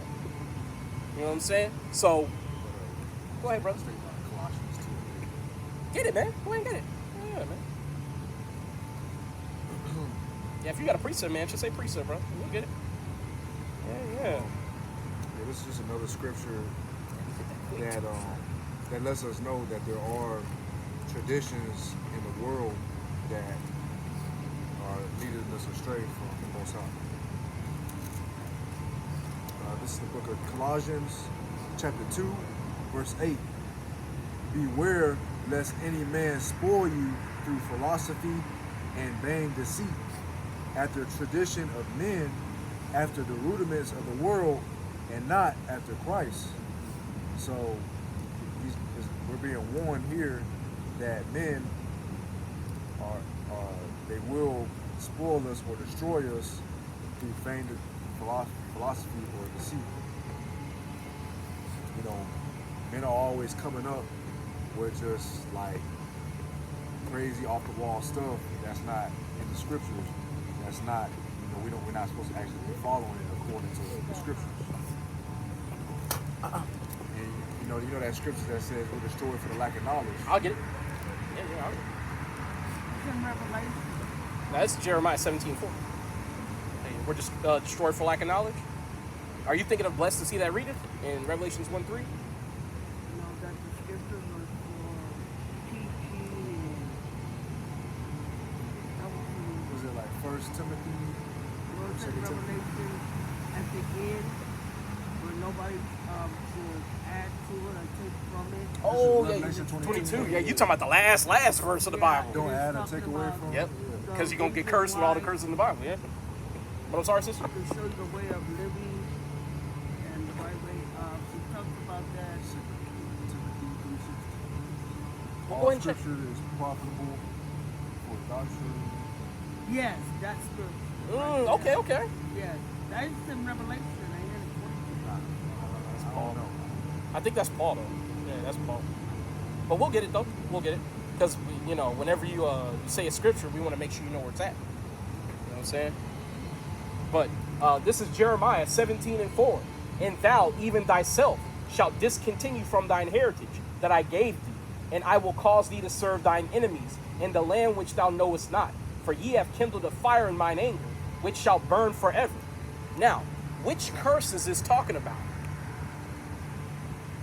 Because you got to remember, all the things, the negative things that the Most High God says is going to take place, it can be found in the curses.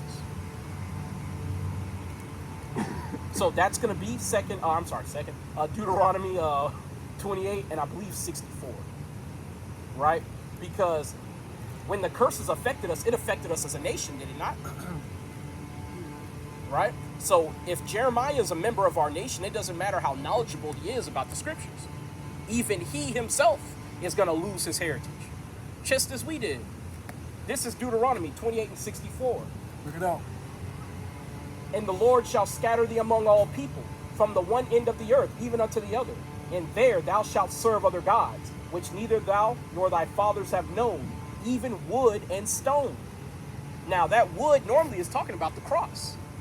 But what's a Christmas tree made out of? Wood. You see what I'm saying? So you have to understand what these scriptures really mean, because a lot of times it's not straightforward. See what I'm saying? That's why when people say, I've read the Bible from cover to cover. Well, that's nice and good, but what good does it do you if you don't understand it from cover to cover? Right. Go ahead, brother. Get what you got. This is the book of 2 Timothy, chapter 3, verse 16. Bring it out. All scripture is given by inspiration of God and is profitable for doctrine, for reproof, for correction, for instruction in righteousness. Verse 17, that the man of God may be perfect, thoroughly furnished unto all good works. Now it's 1 Timothy 3 and 18. First 2 Timothy chapter 3, verse 16 and 17. Okay, cool. So it's like we're saying, or like he just read, all the scripture of the Bible is for reproof, it's for edification, it's for correction, right? But the reality is, it's not always expedient. Say if I see a brother who's homosexual and he's walking by and I need to reprove him for being homosexual, but I want to talk to him about not eating pork. You see how it's not expedient for me to talk about something that he's not actively doing? Yeah. Sometimes you have to get on somebody's level. Say like if you go see the doctor, he doesn't give you medicine for the flu if you've got a stomach ulcer. You've got to make these fit. That's what makes you a teacher, a good teacher at that. Because a lot of times people will come up to you and as a teacher, you got to figure out like, hey, this person has obviously been out in the world. What are they carrying with them? What strongholds do they have? If you pulled me out of a pool and I drowned, what would make you worry the most? If I coughed up the water or if nothing came out? If nothing came out. If I can't breathe and you know I drowned and I'm not coughing up water, you're going to be like, yo, something's wrong. I need to get that water out. So now you're doing chest compressions. You're listening for activity. Is he breathing? Is there anything going on? Does he have a heartbeat? What's going on? You're sticking your finger in my mouth trying to see if there's anything in my throat obstructing. You're trying to figure out, where's this water at? Because once I get the water out, he can breathe again. It's the same thing with this. If you walk up and you have a stronghold over you, as a matter of fact, Paul talks about that. The scripture is for the pulling down of strongholds. Right. I'm supposed to be breaking the lies that are on you. Right, you see? See, that'll help you become a better teacher. Because, like, I'll say this about myself. When I first started preaching, you have a very small subset of things that you understand. So everybody that walks up, you give them the package. Because that's all you got. But as you become a better teacher, people can walk up to you with different, infirmities. Oh, I got an addiction of some sort. Oh, I have anger problems. Oh, I'm a whoremonger. And you can go to the scriptures and go, hey, look, you're not supposed to be doing this according to the law. You're not supposed to be doing that according to the law. Homosexuality, okay, let's go to Leviticus 20. You see what I'm saying? So now you can become a teacher that goes to the source of the problem. And then they can see the net benefit of correcting their behavior. Because when you correct your behavior and you turn back to the Most High God, what does he do to you? He turns back to you. Like in Leviticus 26, it says, if you admit that you've walked contrary unto the Most High God and turn back, he will stop walking contrary unto you and he will accept you back. But what if somebody stops here and I give them all the things that they need to do except for the thing I know they're doing wrong? Say they light up a cigarette in front of me and I don't say nothing. They're destroying their temple. And then they walk away and they smoke a whole pack. Whose fault is that? That's my fault. Now, what if I warn him and he walks away and smokes a whole pack? Whose fault is that? That's his fault. But am I responsible for that? No, because I warned him. You remember when I told you this book gets a lot heavier the more you understand it? That's why. Because you're getting involved. You're putting your hands on things. You've heard the term, you break it, you buy it. Yeah. It's the same thing when you try to teach it. If you're trying to teach somebody and you see them sinning, you essentially see something broken. You better not leave it that way. You better give them the solution. Because you bought it whether you want it or not. Now, if you want to put that back on them and make them solely responsible, you better tell them how to fix it according to the scriptures. But if you don't know, lay your hand over your mouth and don't say anything. Because you don't want to do any harm, but you also don't want to mislead them. You see what I'm saying? Teach them what you do know. The Most High God can yield increase where they get led to a better teacher. But if you know better, teach better. You see one or see something, say something. Reach one, teach one. Remember, I've said that before, right? So there's levels to this. And as you become a better teacher, that's what you'll do. You know? But you have anything else, brother? No? Okay. Now, I did. Oh, it's almost 8, I think. I know. Okay. You talk Bow? about. Well, hold on. You got a bow out? 758? Yeah, 758. Okay. All right, brother. Good seeing you. Yes, sir. Get home safe, brother. Hey, send me a picture of that new car, man. Yeah. I looked it up, man. I was like, God damn, I want one of them. But, brother, get home safe, brother. What? You going to say, sister? Yeah. Tara. Torah? Yeah. Okay. That's another book? Like the Bible? No, Or is this the Bible called Tara? The first 5 books of the Torah. Excuse me. Oh, yeah, you can. I'm going to take a picture of that. My phone Yeah. died. I got you. Send it to me. Yeah. Let me, I'm actually going to take the picture right now because you already see the ink is starting to blur up. Hold on, I'm coming right back, sister. Hold on. It's nice meeting you all. What was your name again, sister? Tammy. Tammy? Andre? No, I'll probably be back on next Saturday. Next Saturday out here. Carlos?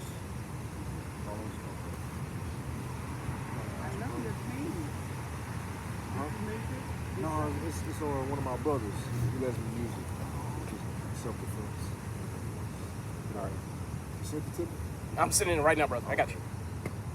All right. Y'all have a good night. Mm-hmm. God bless y'all. You too. Yeah, buddy.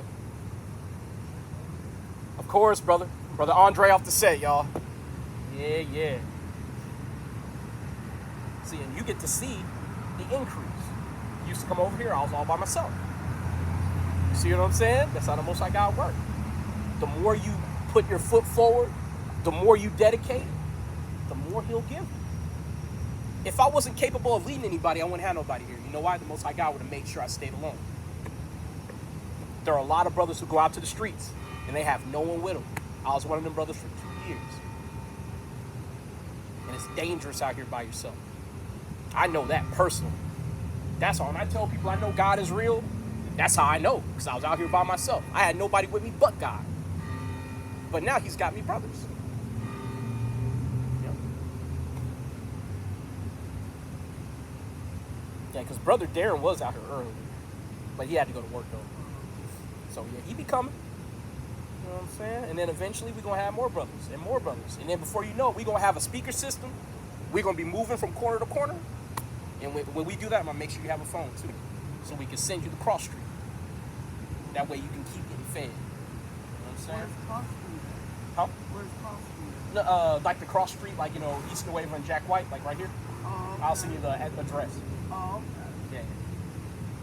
Because the thing I don't want you to do is to lose your source for teaching. You know what I'm saying? Because I know if it weren't for the internet, I wouldn't have had a teaching source either. I told you, I stumbled over this. I just saw a brother with a group of men preach, and I was like, I don't even believe in the Bible. I was an atheist.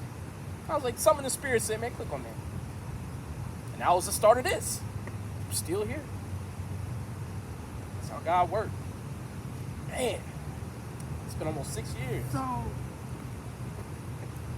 I mean, literally the stuff you took is you got your phone, you set up on YouTube, and you start. Not preaching, I started studying. So I just started watching YouTube videos over and over and over again. Hebrew Israelism, just watching different videos, watching different camps, getting built up, taking notes. Yep. And then one of the brothers, he brought out, and actually I'm going to read it too. Because he brought out that it is our duty as men to come out and teach the word. If you are a man who understands this word, you are supposed to be out here teaching. Period. But the Bible says many are called, but few are what? Chosen.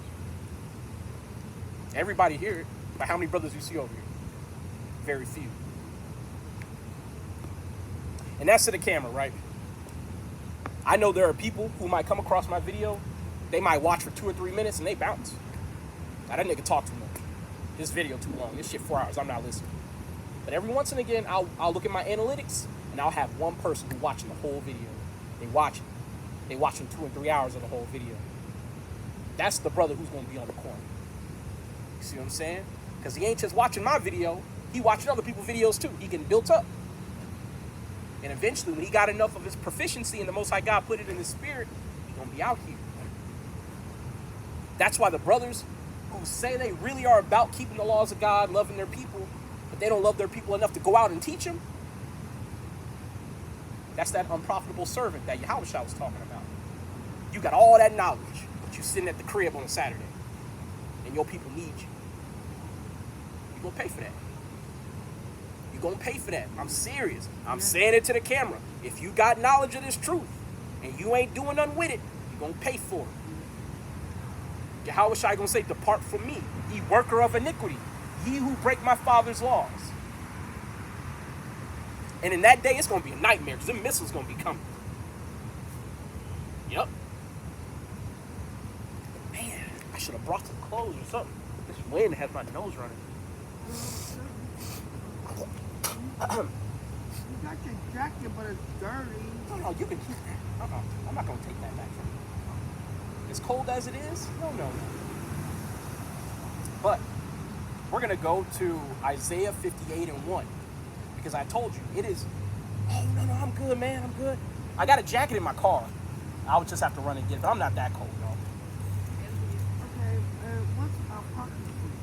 What's a what? A prophecy. A prophecy? A prophecy. A prophecy? Is that what you Yeah, you talking about things that you say that are yet to come to pass? Okay, that's Yeah, that's prophecy. Okay. I just wanted to make sure. But so when it comes to the prophecies of the Bible, those are the darker sayings of the Bible. You want me to read you one just to see? Okay, cool. Let me read you this in Isaiah 58, and then we're going to go to Zechariah 1, right? Sorry. Man, it's wet. All right, cool. So this is Isaiah 58 and 1. Cry aloud, spare not. Lift up thy voice like a trumpet, and show my people their transgressions, and the house of Jacob their sins. So what if you know enough about the rules and the laws of the Bible to tell people to keep the law, and you don't? That means you're in opposition to what this says right here. Cry aloud and spare not. As a man, we are supposed to be taken to the highways and byways. Matter of fact, Christ told us to do that. Right? So I'm going to get that real quick, because this is something that Blacks, Hispanics, and Native Indians are going to have to come to understand in these last days. Right? If you call yourself serving God and being an Israelite in this truth, you need to understand you have a job to do. Right? Yeah, well, I was told that on Judgment Day, the chosen ones would not get judged as the world gets judged. We will get judged not on by sin, we will get judged about what we do with God gave us to, and we didn't do it. Kind of. I'm going to read some stuff to you. Okay? I'm going to read some stuff. All right. Remember, we're going to go back somewhere that we've gone before. We're going to go to Matthew 25, I believe. But this is Luke 14 and 23. And this is red letter. Christ said. And the Lord said unto the servant, go out into the highways and hedges, and compel them to come in, that my house may be filled. So we're supposed to be bidding our people to the marriage. Remember that parable he told? Yeah. So how are our people supposed to come to the marriage if men like me aren't out here to bid you to the marriage? They won't, right? They won't come. See, the reason why the Most High God is sending his prophets is just like the times of old. It's when the judgment comes. If you get judged, be condemned, or judged, be preserved. You deserve it. Because if you've been warned and you did whatever you wanted to do, then whatever comes your way as a result, you did that. As a matter of fact, I know I read Isaiah 58. We're going to go to Zechariah. I haven't forgotten. But I want to show you the scripture that when I read this, I realized from the very day I read it, I have to teach. I have to. Whether I want to or not, whether I got 10 niggas with me or it's just me, I got to go. Right? This is Jeremiah, chapter 33 and verse 1. Again the word of the Lord came unto me, saying, Son of man, speak to the children of thy people, and say unto them, when I bring the sword upon the land, if the people of the land take a man of their coasts, and set him for their watchman, if when he seeth the sword come upon the land, he blow the trumpet, and warn the people, then whosoever heareth the sound of the trumpet, and taketh not warning, if the sword come and take him away, his blood shall be upon his own head. So if I warn the people, and they go, fuck you nigga, I ain't gotta listen to you, it's on them, right? Verse 5, he heard the sound of the trumpet, and took not warning, but his blood shall be upon him. But he that taketh warning shall deliver his soul. See, there's going to be brothers and sisters out here, they're going to listen to this message. They might not stop with me, but they might stop with the brothers down the street who are in black, ISUPK, or the brothers who are in purple and gold, IUIC. See, because all we can do is we can sow the seeds, but who yields the increase? Most High God does. That's why I don't worry if I teach somebody about a law of the Bible that they need to, abide by, and they don't do it. Hey, that's on you. I'm just warning, right? Oh, y'all got a question? No? Y'all know who the Bible is for? Huh? Y'all know who the Bible is for? Yeah. What group of people? Who's the chosen people in the Bible? The Israelites, right? Sorry? The Israelites? Yeah. Hey, if y'all don't mind me asking, are y'all Jewish by chance? No. No? No? Where y'all from? She's my grandmother. She doesn't speak English. Brazil? Yeah. Now, y'all are from the tribe of Asher. Y'all are native Brazilians, right? Native. Or like indigenous, like the Indians or the, how do you say it? Nativos? Yeah. Yes. Yeah, you No. can see them. No. Or Spanish. No. We are from Portuguese. What origin is from Portugal. Portugal? Ooh. So y'all are in Brazil. The native Brazilians are Israelites from the tribe of Asher.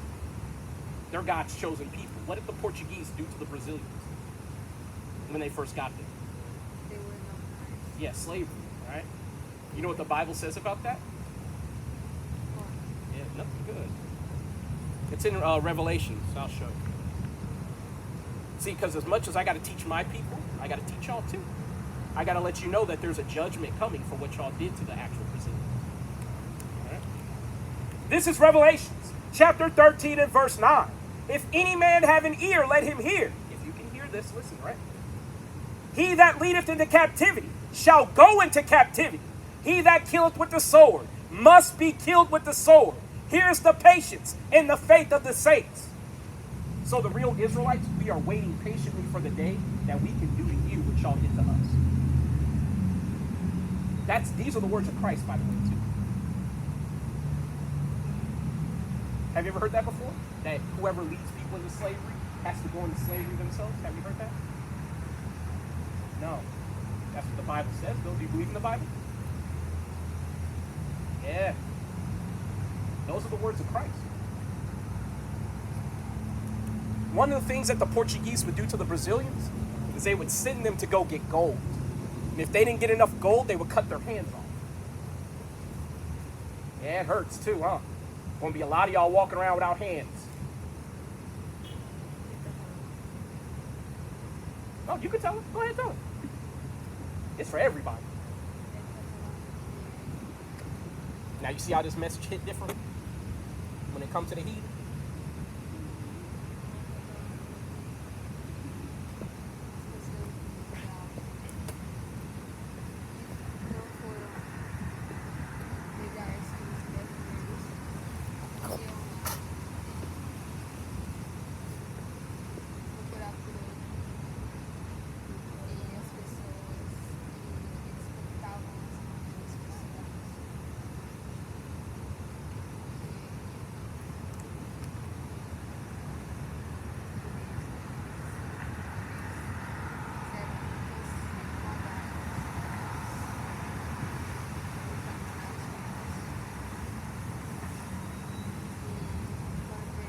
See, there's a reason why I want you to see this interaction. Because you see how the gospel for us is condemnation for them. See, we're getting the message that we're getting let out of prison. We're about to be set on top of the world. But they're already on top of the world. So what does that mean for them? That means they got to be displaced. You go to the first. That's right. You get it.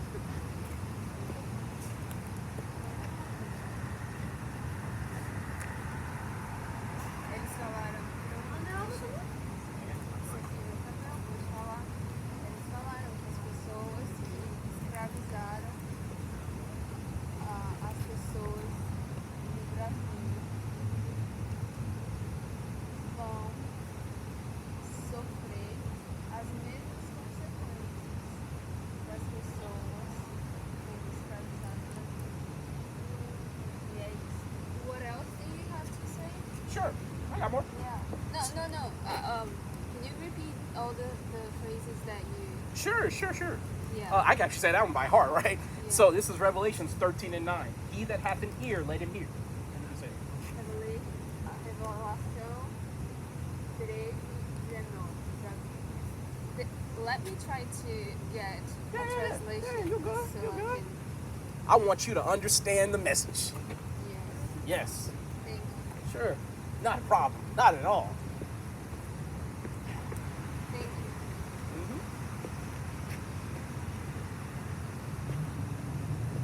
See, you smile like I was smiling when I first got out here. 13 what? 13 and 9 through 10. So, Now, this is the part where they try to parlay and talk themselves out of this judgment. That's what this is. How do I find a weakness in what he's saying? I know because she was standing behind you and she's saying, what's going on? She was looking at me and said that she's I don't worry about all that. I don't worry about all that. Because, see, the reality is the Bible says what it says. And they have to go into slavery for what they did to us.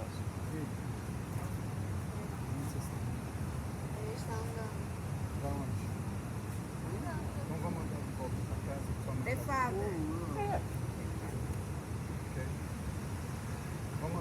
Thank you. Sure thing.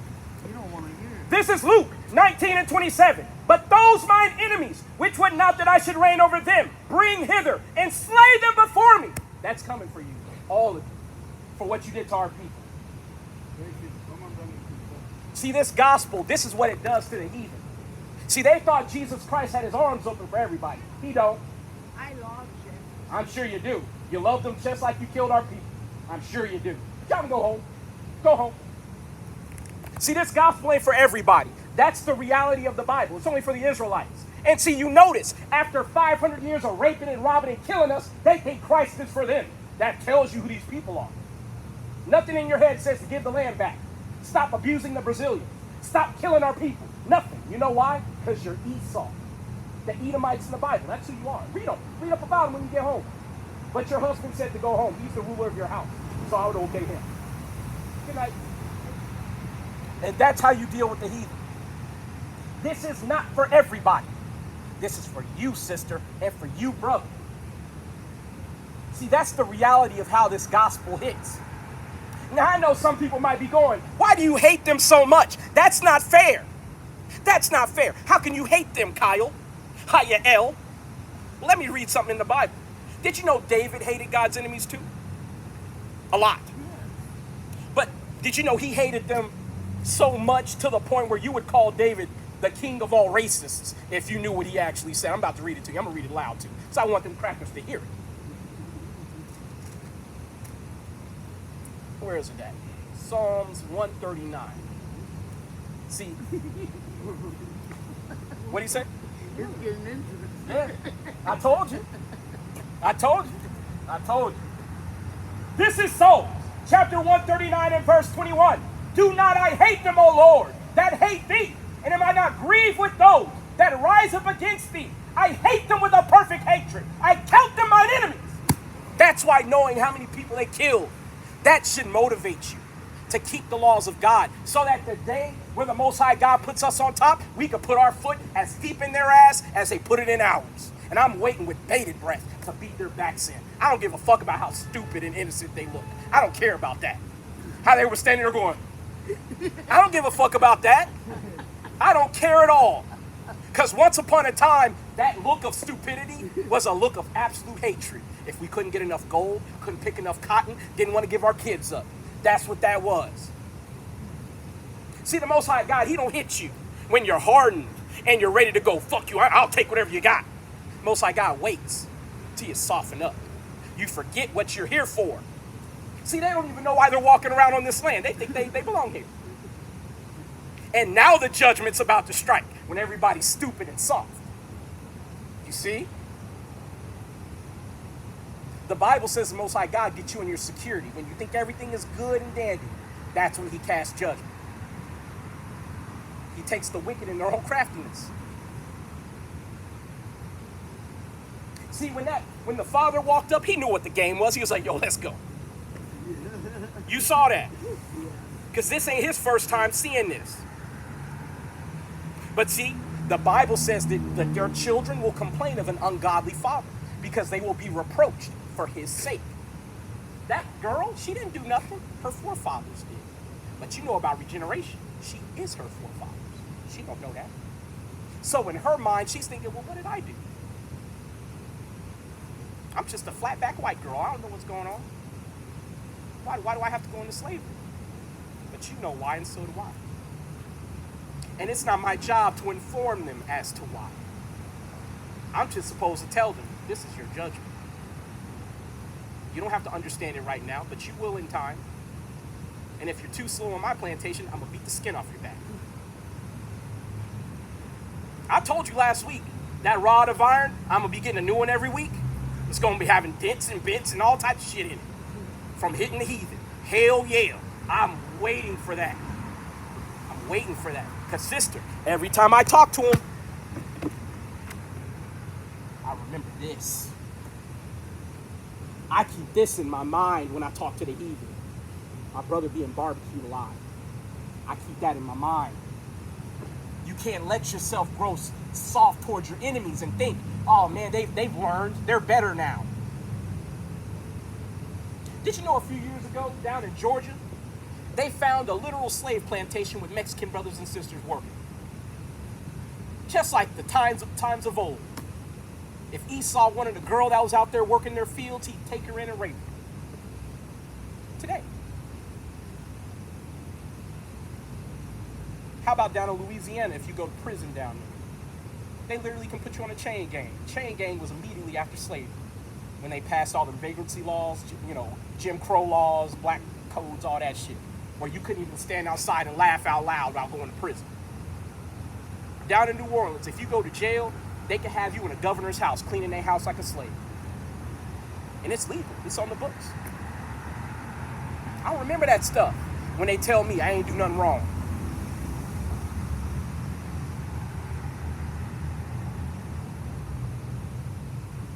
See, this ain't all smiles either. See, it's going to be correction for many people, even the heathen. Because, see, it ain't their time now to serve God. That comes when they enslave you.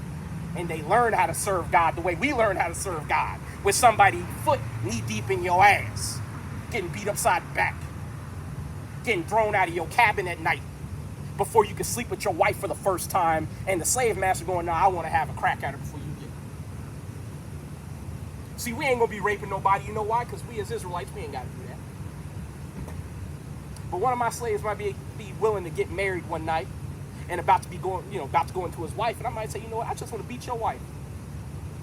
She turned in less cotton than I wanted for a week. And I just saved up the time. And now I want to exercise the time to correct it. And I know it's inconvenient to you. But I don't give a fuck about you. You my slave. Now you see how this works? You going to do to them what they did to you.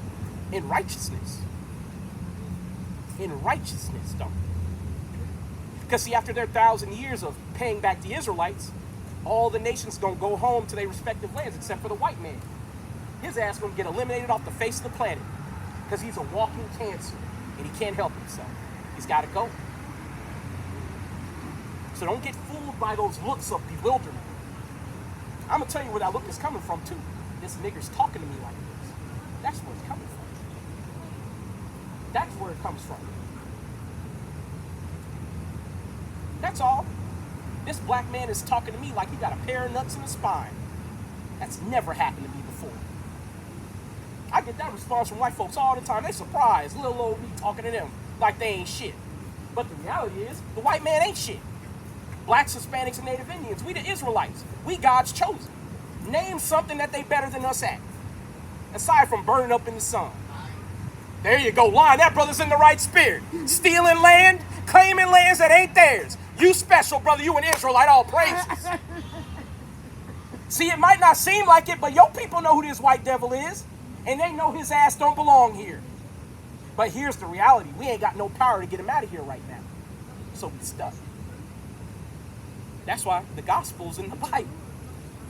When you in prison and you get information or news that you're getting paroled, you don't immediately go home. You wait for your parole date. Well, you got news, sister, that you won't get paroled. And not only you getting paroled, you going back home in a diamond-studded chariot to the kingdom of God. You better wake up. All our people better wake up.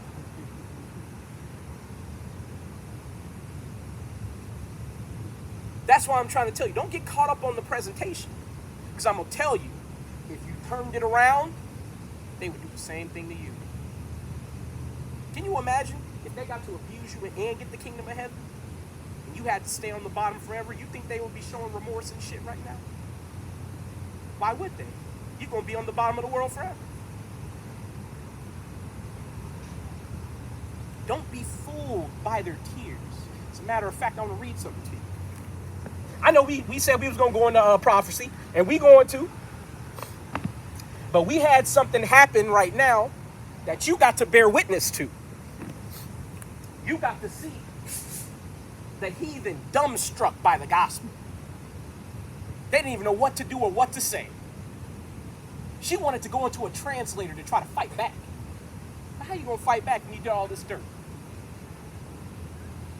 The best argument they can come up with is the covenant or the blessings of Abraham. Blessed are those that bless you, and cursed are those that curse you. Because remember, part of the blessings of Abraham is that Israel would be a blessing to all nations, correct? But the stipulation again is, blessed are those that bless you, and cursed are those that curse you. That's why before they receive that blessing, they got to go into slavery first. Because they cursed us with slavery. Ain't nothing coming their way they ain't earned. You got to keep that in your head. Because now you got to stop thinking as you as a man or a woman. You got to start thinking as a God, judge. Remember in Corinthians it said the saints shall judge the world. How you going to judge the world if you try to give everybody mercy, even those who don't deserve it? You can't do that. You got time for the Bible, Elder? Yeah? Oh, yeah. Long time ago. How you been? Okay. Okay. You still know you're from the tribe of Issachar? In the Bible? You're Mexican, right? You come from the tribe of Issachar. Right? Issachar in the Hebrew means he is higher. If anything, just remember you're an Israelite, all right, Elder? But I want to show you. I want to read the blessing of Abraham to you. Right? And then I want to read something that they used to do to us. And then I want to ask you, do they deserve to be blessed? You know what I'm saying? And I know you're going to say, obviously, they don't deserve to be blessed. But I just want to put it all in perspective for you. Right? Sorry, it's taking too long. But I will get right there. Yeah. There's Noah. Alright. Noah. Cool. This is Genesis chapter 12 and verse 1. Now the Lord had said unto Abram, Get thee out of thy country, and from thy kindred, from thy father's house, unto a land that I will show thee. And I will make of thee a great nation, and I will bless thee and make thy name great, and thou shalt be a blessing. And I will bless them that bless thee, and curse him that curseth thee. And in thee shall all families of the earth be blessed. Now, I have a question. Has the white man blessed us, blacks, Hispanics, Native Indians? How has he blessed us? No? Mexican. A Mexican. Well, I mean, but has the white man been good to you? The same. For God is the same. No. So what about slavery? Yeah. So I want to read this in the book of Maccabees, right? Very good. Very good. You gotta go, well, Elder. I like this Genesis what? El nombre de Genesis, ¿cuál nombre? Genesis. Abraham. What chapter? What is the chapter? Well, Genesis what? 12. 12. Yes, sir. 12. 12 and 1 through, I believe, 4. Yes, sir. Adios. Take care. Be blessed, Elder. But I want to read this to you, right? Because I want to put in perspective what they were doing to us simply for trying to serve our God. See, again, and when I'm reading this, I want you to remember that retarded ass look that girl had on her face. See, it makes you laugh. It made me laugh too, because the heathen are so damn ugly and stupid. But the reality is, it's a defense. Because most of our people, when they're confronted with that type of look, they fall apart. Because they're thinking, oh, this person, they don't know any better. Man, I can't do that to them. But in reality, that's a defense. Because they know if they turn on the waterworks, black folks ain't going to do nothing to them. When's the last time you saw a black man or a black woman beat up a white woman who cried? Like crying real tears. You've never seen it. Yeah, I have. Oh, you have? All praise. All praise. Right? But most of our people, I've never seen that. But even if you have seen it, it's not frequent. That's not something that happens a lot. Right? But this is 1 Maccabees chapter 1. And we'll start at, you know what? We're going to start at, we're just going to start at 41. We'll read all of it. Moreover, King Antiochus wrote to his whole kingdom that all should be one people, and everyone should leave his laws. So all the heathen agreed according to the commandment of the king. Yea, many also of the Israelites consented to his religion, and sacrificed unto idols, and profaned the Sabbath. So King Antiochus wrote a letter saying, hey, look, everybody's got to be one people, right? What do they say in America? One nation, indivisible, before God, when God told us to be separate.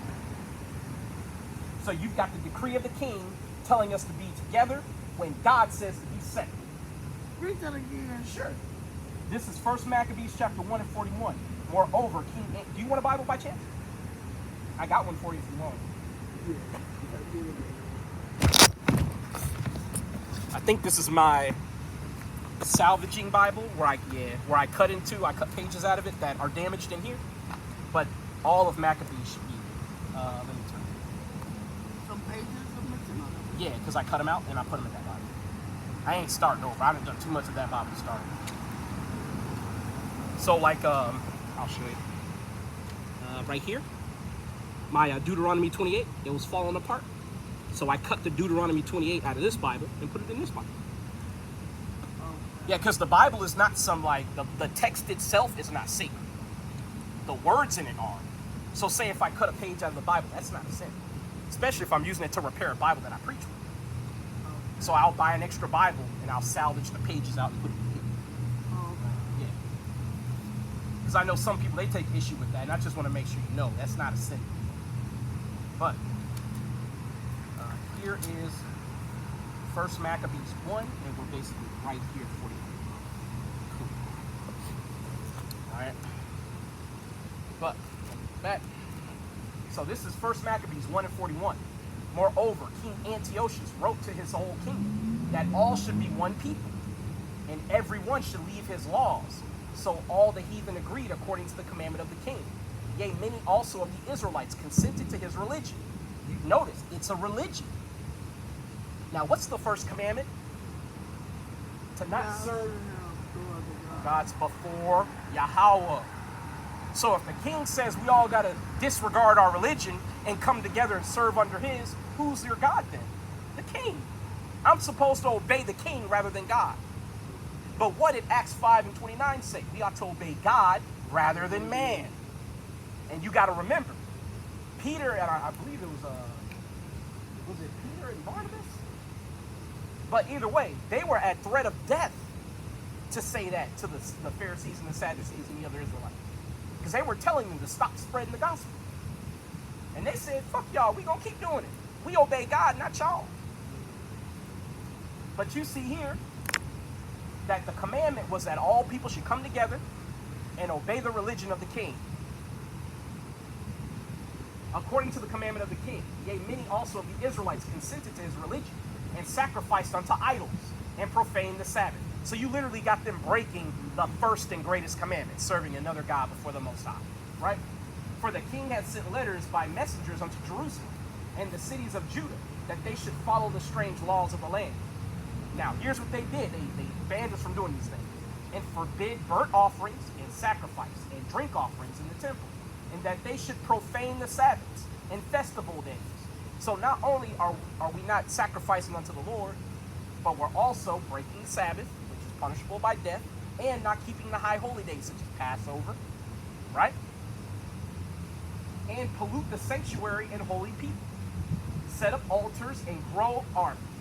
These are the things that they did, right? Mm-hmm. And that they should profane the Sabbaths and festival days and pollute the sanctuary and holy people. Set up altars and groves. You know what a grove is in the Bible? A strip club. It's an altar to Ashtoreth, the Canaanite goddess of fertility and sex. And how do you serve Ashtoreth?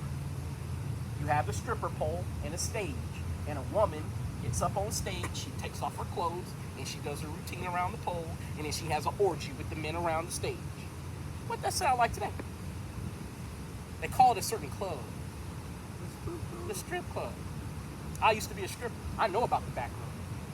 To the people who got the real money, you take them to the back room where anything goes. Ain't nothing changed. All them pagan gods are still here. Right? and set up altars and groves and chapels of idols, and sacrifice swine's flesh and unclean beasts, that they should also leave their children uncircumcised, and make their souls abominable with all manner of uncleanness and profanation, to the end that they might forget the law and change all their ordinances.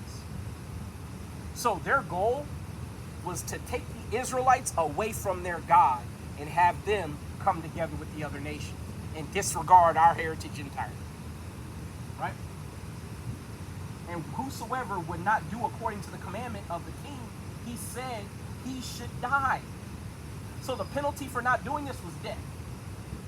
In the selfsame manner wrote he to his whole king, and appointed overseers over all the people, commanding the cities of Judah to sacrifice, city by city. Then many of the people were gathered unto them, to wit, every one that forsook the law. And so they committed evils in the land, and drove the Israelites into secret places, even wheresoever they could flee for succor, or that's like for safety, comfort, or respite, right? So say like if, say the cops are going to drive through and kill all the black people, we might run to the next town over. Or we might flee out into the woods or something like that to try to get away from all the persecution. That was what was happening. Our people were running into hiding, right? Now, the 15th day of the month, Caslu. Notice this, Caslu keeps coming up. Because all this was happening in that month of December where they were destroying our temple, profaning the temple, killing the people, right? Now, in the 15th day of the month Caslu, in the 145th year, they set up the abomination of desolation upon the altar, and builded idol altars throughout the cities of Judah on every side. So not only did they forbid us from worshiping our own God, they started building idols to worship within our land, not only for us, but for them as well, right? And burnt incense at the doors of their houses and in the streets. And when they had written pieces the book of the law, so they tore a book into pieces. The book of the law. What book is that? What's the book of the law? Torah. Yep. Book of the law. So they were literally tearing the Bible to pieces. Now, did you know that they actually tried to destroy the Bible, and Ezra had to rewrite the whole Bible? This ain't the first time the heathen have done this, is what I'm trying to get you to see. Yeah. This is something that when they persecute us, this is what they do. They tear the Bible to pieces. They burn it. But you got to remember, this book separates us from these people. But you saw here, their desire is to have everybody together. Like they're trying to do now. Right now. Try going to another country without a passport, see what happens to you. They'll come get you. You'll come back here in chains. Try crossing the border without reason to do so, without the proper identification. You'll see how trapped you are here in America. You can't go where you want to go. You can't join yourself onto other people as you want to, especially blacks, Hispanics, and Native Indians. We have the most scrutiny when we try to get out of America. A white man can go to Canada, no problem. But let my black ass try to go to Canada. They're going to be like, hey, you got a criminal history, you got any drug convictions. They're going to go with everything. You know why? Because the objective is not for them to comply, it's for you to comply. Because you got to remember, Jacob is the former of all things. So it's not beneficial for you to leave. Because who's picking all the cotton? Us. Who's harvesting all the crops? Us. Who's sowing all the crops? Us. Who's holding up the whole system? Us. So if your workforce leaves, what happens to your society? It collapses. So what do you have to do? You can't leave. I'll give you the illusion of freedom. Hey, you want to go to New Hampshire? Sure, go ahead and go. Now, how you going to live up there? I don't know, because you ain't got no job up there. Now you see how the leash is short, right? Because the leash is already fiscal. Can you afford to travel? If you can afford to travel, then will I give you permission to go beyond the bounds that you're accustomed to as an official here in America? I might give you a work visa to go to another country for a certain amount of time, but once that visa expires, guess where you gotta go? You gotta come right back here. Because if you don't, and they catch you, they're gonna send you back here in chains.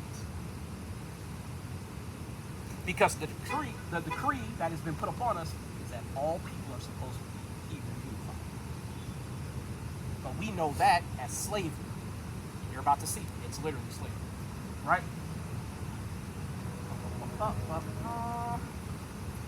There we go. So, verse 54. Now the 15th day of the month passing, in the 140th, 40th, and 5th year, they set up the abomination of desolation upon the altar, and builded idol altars throughout the cities of Judea on every side, and burnt incense at the doors of their houses and in the streets. And when they had written pieces the book of the law, which they found, they burnt them with fire. And wheresoever was found with any the book of the testament, or if any consented to the law. So if you had a Bible or you kept the law, the king's commandment was that they should be put to death. So right now, if the rules right here applied today, and they caught me with a Bible, I would be put to death. Now, guess what? It wouldn't just be me getting killed, it'd be everybody in my house. Right? Thus did they by their authority unto the Israelites every month, to as many were found in the cities. So they were doing searches monthly for the Israelites to see if any were keeping the laws, doing any sacrifices, or had the Torah in their possession. They were checking for it. Right? Now the 5 and 20th day of the month, they did sacrifice upon the altar, which was upon the altar of God, at which time, according to the commandment, they put to death certain women that had caused their children to be circumcised, and they hanged the infants about their necks, and rifled their houses, and slew them that had circumcised them. Sorry. So they hung the infants by their necks. Now you see why when I talk to these heathen, I've had to work to have as short a temper as I have right now. I've had to work because I used to have no barrier whatsoever. I just give it to them full force. They be wanting to fight and everything. I didn't give a fuck. I was like, yo, let's hit it. But I can't do that because then I can't teach you if the cops are here. Or if I gotta fight, a nigga, 2-3 people, I'm all beat up and bleeding. Now I gotta turn around and try to teach you while I'm bleeding and shit. Like, you gonna be like, yo, brother, go to the hospital. You know what I'm saying? So you have to exercise restraint. But it don't change the message.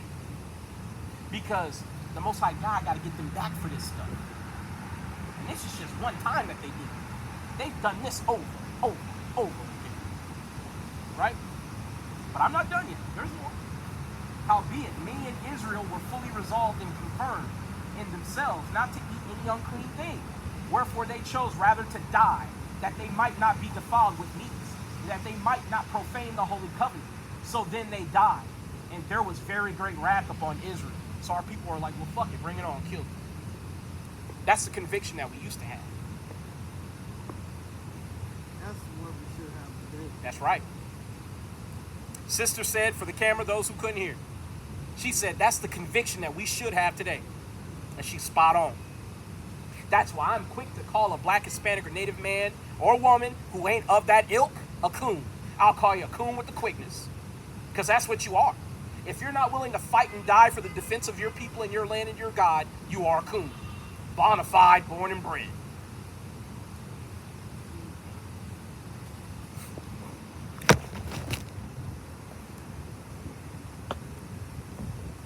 Now, I'm going to reread Revelation 13 and 9, and I just want you to think about what that means. See, now you have a little bit of context, according to the Bible, what they've done to us. Because they ain't do anything that they, in Maccabees, that they ain't been doing all throughout history. Right? Whether it be in the wilderness with Amalek, or the so-called fake Jew attacking us in the wilderness, or the Egyptians making us serve with rigor, killing all the firstborn males, or actually not just the firstborn children of every household. Hence why you have the Passover, where the Most High God returned the favor with gusto. He didn't just kill their children, he killed the firstborn of every living thing in Egypt. So you got to understand, the Most High God, he ain't forgiving shit, man. And I say this more to the camera than anyone else. Because a lot of our people, they think God is so great and mighty that he's just going to let them off scot-free and make everything balanced through some type of puff of magic. When real balance takes time and effort. If you took blood, how do you balance that? You have to give blood. If you took effort and labor and you worked people to death, for hundreds of years, I can't snap my fingers and just go, well, it's all right now. I got to make the people who did that give back time, labor, effort, and be worked to death. Right? This is Revelations, chapter 13 and verse 9. If any man have an ear, let him hear. He that leadeth into captivity shall go into captivity. He that killeth with the sword must be killed with the sword. Here is the patience and the faith of the saints. Now does it make a little bit more sense? See, we bring this scripture out all the time, and this is for the camera. We bring this scripture out non-stop. This is one of the milk scriptures that you learn. One of the first scriptures. But these are the words of Yahushua. And he's giving a very straightforward rule. As you do unto others, so shall be done unto you. If you enslave others, you will be enslaved. If you kill others with the sword unjustly, you will be killed by the sword unjustly. This is nothing that anyone who has a sense of balance and fairness, this is nothing they don't know. But when it comes down to the application of this principle, and they're on the receiving end of the penalties, now all of a sudden let's talk about it. Let's talk about it. Let's not be rash. What do you mean I have to go into slavery? Little old me? Will I have sunscreen in slavery? Will there be air conditioning? See, the white man is thinking of all the things that he has right now, because he knows how bad you had it in slavery. And in his mind, he knows I couldn't do that. I couldn't survive that. But see, the reality is he is going to survive it. You know why? Because we know the end time prophecy where the Most High God is going to burn them all up all at the same time. Right? But I said I was going to show you some prophecy, right? I'm so glad you got to see them heathen like that. Man, I'm so glad. Because the reality is that don't happen a lot these days. So I'm glad you got to see. But this is Malachi. If I can get to it. I gotta turn it with like gentle. Yeah. Oh my God, come on. Sorry, Cameron. All right, cool. So this is a prophecy, right? Where is it? Yep, there it is. This is Zechariah, chapter 1 and verse 18. Then lift I up mine eyes, and saw, and behold, 4 horns. And I said unto the angel that talked with me, what be these? And he answered me, these are the horns which have scattered Judah, Israel, and Jerusalem. That's a prophecy. Zechariah is seeing these 4 horns. What do horns represent in the Bible? Power, armies, nations. So you had 4 primary governments, you could say, that through their actions, Israel was scattered. Who are the 4 powers behind the transatlantic slave trade? America, Britain, Spain, and Portugal. We combine those, right? And France. Remember slavery down in Haiti, in French Guyana, all those different places in the West Indies. Well, this is the first time I heard that the other nations Yeah. Yeah. And see, here's the thing. They don't teach you about none of that. If you even hear about slavery, they just say it happened right here, and nobody else had anything to do with it.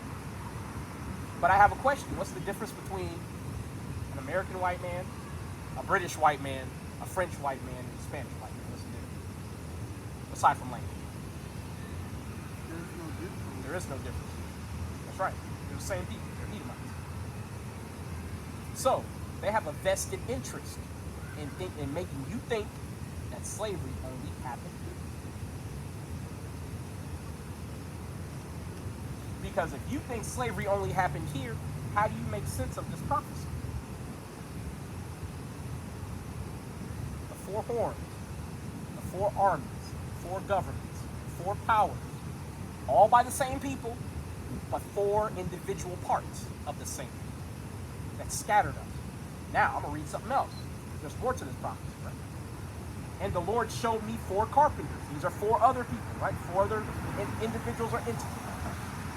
And the Lord showed me 4 carpenters. Then said I, what come these to do?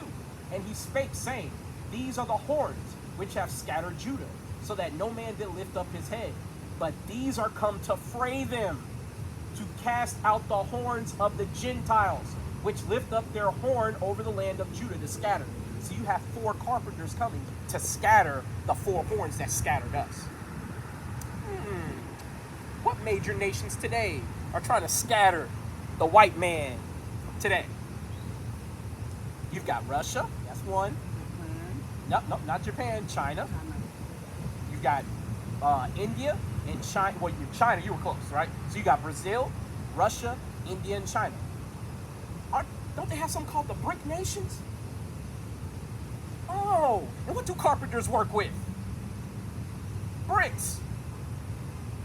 You think it was just a coincidence that these people called their coalition the BRIC?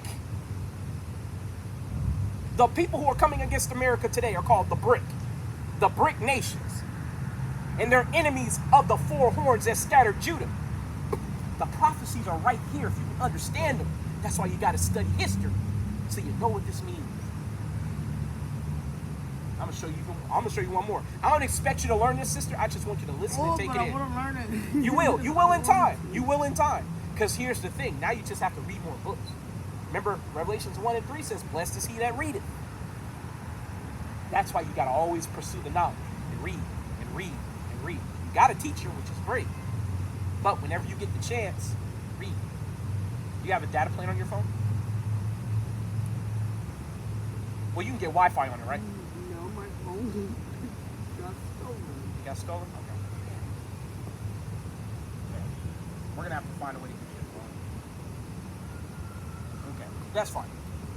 But you see here that there are prophecies in the Bible where you have to really, actually, I know the perfect thing to show you because it explains it at the end of it. It's in Daniel. I'm going to read it to you. And it's going to show you how these prophecies work.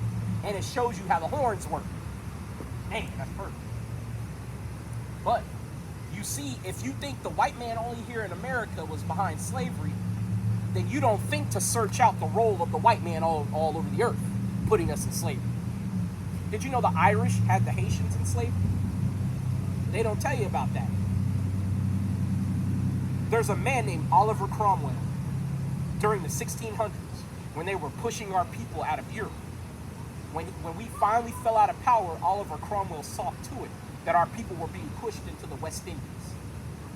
That's why you have a lot of people named MacLeod, McElroy, all those Scottish and Irish names, because we're the real Irish and Scots. It's us. That's why they're called Scottish, like Scots, like Irish.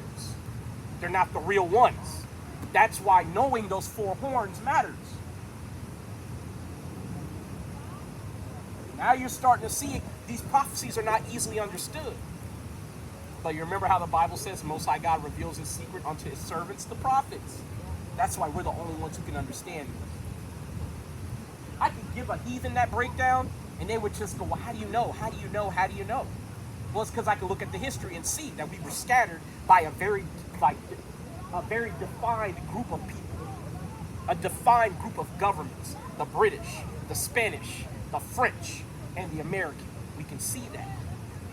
You can see it. The 4 horns that scattered Israel, that scattered Judah. It says scattered Judah, right? In particular. The people who were primarily involved in the Atlantic slave trade are the very same people I just mentioned. That's how we know that they fit that prophecy. Because I have a question. If it don't fit there, where else does it fit? See? Now, to any heathen who might come across my video, that's why your people can't get the breakdown, because it's just not given to you. You didn't have to live it, right? One of the things that they're starting to find out now is that all your traumatic memories, they're recorded in your DNA. You pass it down to your kids. So can you imagine how traumatic it was for a man to be buck broken on a slave plantation? where they chain them to the floor and they run a train on them. All the slave masters, they come from around the way. And they all run a train on him in front of everybody. In front of his wife and kids. We inherited that. Can you imagine what it would have been like to see your mother get burned at the stake because she refused to worship a white Christ? And then they're showing you in all these movies people getting burned alive. And you're watching it, reliving it psychologically, but you don't even know why you're having all these problems.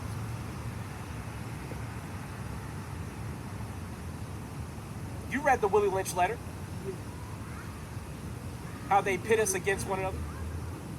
Yeah, I was saying, like, so one of the things that they found out is that we inherit trauma through our DNA. So the things that happened to your forefathers hundreds of years ago, you carry the scars of that in your DNA. That's why certain things affect you and break you in certain ways, but it don't affect the heathen that way. Because they didn't have to go through that like you did. See, when they show people being tortured in movies, it's one thing to see it, it's another thing to have gone through it. They used to have something called, I ain't talked about this in a while because I don't like talking about it. They call it a ghost derby. They used to do this down in the West Indies, right? A ghost derby. Right? Never mind the names, just listen to what they do, right? So, say you were a slave that for whatever reason, you talking back, doing whatever you want to do. They would whip you and cover you with welts and lashes and lacerations. They would soak you in salt and lemon juice and lime juice so you burn it up. Then they would have another slave defecate in your mouth and they would seal your mouth shut. That's a ghost derby. Well, going with your dad and your aunt isn't romantic, okay? Yeah. No way we can. Now, I want you to reread Revelations 13 and 9 through 10 in your head. He that hath an ear, let him hear. He that leadeth into captivity shall go into captivity. You see how that basic scripture means so much more when you understand the captivity that we went into, what we went through. They used to have something called Judas Cradle, where you would have a wedge, a triangular wedge, and they would have you straddle it naked, and they would put weights on your legs, and you would sit there for days until they pried you in half. Yeah. White man got to live his darkest fantasies, man. And that's all the shit that you can talk about. Have you ever heard of the Iron Maiden? The little, it's like the human shape, like it's almost like a sarcophagus or a standing coffin. It's got spikes in it, so when you shut it, the spikes come into the person's body. They used to do that to you. They had a way of putting us to death. I forget what it's called, but I know some people call it pressing. What they would do is they have you lay down, they put a board over you, and they would just start stacking rocks on you until you die. White man got to live his darkest fantasies. Why do you think all the movies keep coming out like Saw, Jason, Freddy Krueger? Who's watching that shit? It's murder porn. Who's watching it? The white man. And what's he thinking about when he watches it? What he used to do to you? Why you think when you watch the movies, you like, I don't like this? Because you had to live it. They did. I want to read this. Because, see, I'm saying a lot, but I want to prove it. See, because this white devil, he don't know the Most High God how we know the Most High God. Because you got to remember, all those things were judgments from the Most High. He put us in the hands of the worst of the heathen.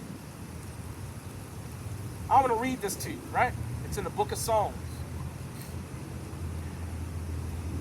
See, when you understand that the so-called white man can't know God the way you know God, it becomes all the more apparent why they're going to get to come to know God the same way you did eventually. And that's going to be through his judgment. This is Psalms 147 and verse 19. He showeth his word unto Jacob, his statutes and his judgments unto Israel. He hath not dealt so with any nation. Isn't slavery a judgment? Yeah, it is. Chattel slavery is a judgment. Who went through that aside from us? Nobody. He showeth his word unto Jacob, his statutes and his judgments unto Israel. He hath not dealt so not known them. Praise ye the Lord. They don't know. They don't know. As they walk up and down stolen land, they don't know. But they gonna know. And you gonna do it to them if you count it worthy. How you doing, sister? Got time for the Bible? 2 minutes? I'm sorry. You don't? I'm trying to meet my husband. Okay. Yeah. Well, why you he go? has my other half, and I have his other half. All praises. But do you know what tribe you go back to in the Bible real quick? What tribe you go back to in the Bible? Is your father a Negro? You come from the same tribe as Christ, the tribe of Judah. You an Israelite, sister. You special, all right? All praises. But now you understand, these heathen nations, they don't understand the judgments of God like us, like we do. They didn't go through chattel slavery. They weren't the ones getting liberated from Egypt after having all of their firstborn children killed. They aren't the ones who had to suffer in Jerusalem when Herod ordered the destruction of every child underneath the age of 2. We did. So me telling one of these damn crusty crackers that he's going into slavery, that ain't so bad. Because we've been through far worse. Far worse.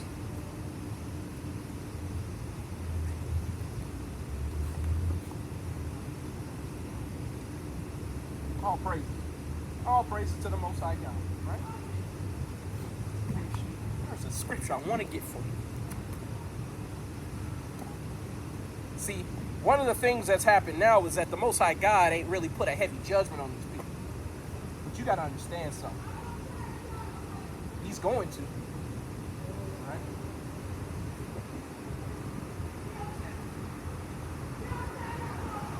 Oh, shit. Getting active over there.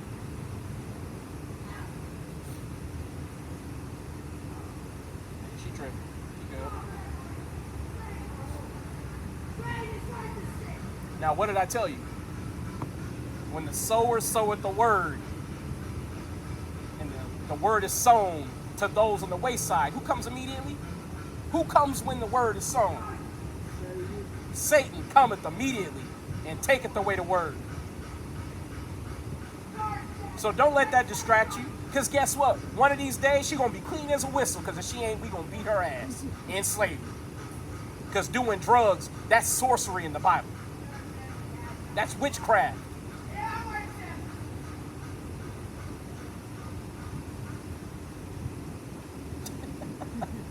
See? Tell you. This is Zephaniah, chapter 2 and verse 11. Yahweh will be terrible unto them, for he will famish all the gods of the earth, and men shall worship him, every one from his place, even all the isles of the heathen.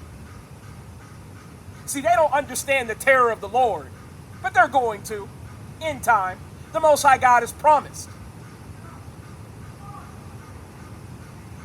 See, this white devil, he thought that he was beyond any sort of correction or reproach.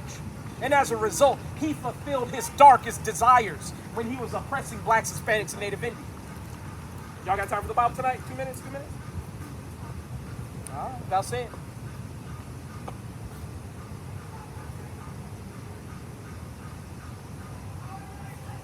See, you're about to inherit the kingdom of heaven if you're counting work. And I say that to you and to myself. And to you, Carla. If y'all keep these commandments and you're found worthy, the kingdom that I'm talking about is for you. Now, I'm going to read this again. I read this to you before in Isaiah 60, but I'm going to reread it again because I think now you've got a little bit more clarity. And now you're going to be able to understand what these words mean. Because, see, the nation that refuses to serve in the kingdom of heaven, Most High God going to get their asses up out of here. And I'm talking about their asses going to get destroyed. See, in the kingdom of heaven, they're going to have the same option to serve that we did. You serve or you hang. So what's it going to be? And there are going to be people who choose to hang. And you know what I say to that? All praises. I got a gallows here waiting on you. Come on over here. I'm waiting. This is Isaiah, chapter 60 and verse 11. Therefore thy gates shall be open continually. They shall not be shut day nor night, that men may bring unto thee the forces of the Gentiles, and that their kings may be brought. For the nation and kingdom that will not serve thee shall perish. Yea, those nations shall be utterly wasted. As I said, so-called white man, Japanese, Chinese, Arab, the African man of the tribe of Ham, Ethiopian, tribe of Cush, within Ham, right? But you're going to have a lot of them saying, I don't want to serve. What are you talking about? I'm a Christian. I love Jesus. I refuse to serve. Okay. Oh, those who would take the Edomites, Who? the Africans, the Ethiopians. No, the African. Well, so you have Ham, the father of most of the Africans, right? But under Ham, you have the Canaanites, you have Mizraim and his children, you have the Cushites. The Moab. Well, Moab is the Chinese, right? Because you remember Lot, he had sex with his daughters. Yeah. And you know, if you have incest, you have, you know, a child usually has Down syndrome. What's one of the symptoms of Down syndrome? The Slanted eyes. Yep. Now, our people are scattered to all nations. There are some of our people who now have slanted eyes. Why? Because they've been having children with their women.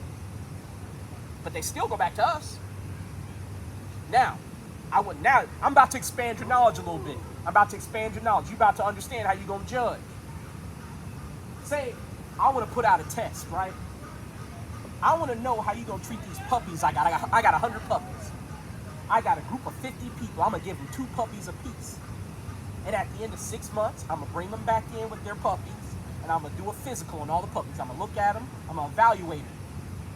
Some are going to be well fed. Some are going to be emaciated. Some are going to be beat on. Some might be missing a leg. Some might be missing their teeth. What if I come across a puppy that's missing all his teeth and his leg is in a little cast and he's limping and he's all scared of everybody like he's been getting beat on? What does that tell me about the owner? owner was a beater. That's right. So what if I have a remnant of my people in your nation and you treat them like shit for hundreds of years? And now judgment day comes. You go, Lord, we served you. We love Jesus. What's the problem? Well, God will go, well, what about my people right over there that's been in your nation that you treat like absolute garbage? What about them?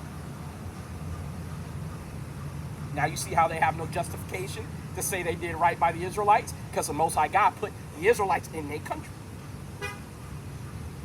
The test has been given to everybody. All the heathen have got the test.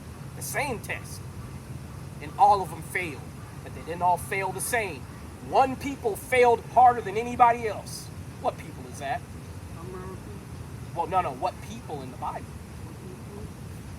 So if you know the white man is who did all the dirt in America, the Edomites. Who were the Romans? The white man, right? The Edomites. How about the Greeks? The Edomites, right? Who burnt the first temple? The Edomites. Who profaned and destroyed the second? The Edomites. Who fed our babies alligators the most? Who made coats out of our skin? How about the boots out of our skin? Furniture out of our bones? The Edomites. The stuffing in their chairs out of our hair? The Edomites. How about ripping the teeth out of our heads to put teeth in their mouths? The Edomites. Yeah, they used to do that. Abraham Lincoln had a whole mouthful of teeth from his slaves. Oh, that's a well-known fact about Abraham Lincoln. That's why when they say he loved niggas, how can you love niggas when you got a face full of their teeth?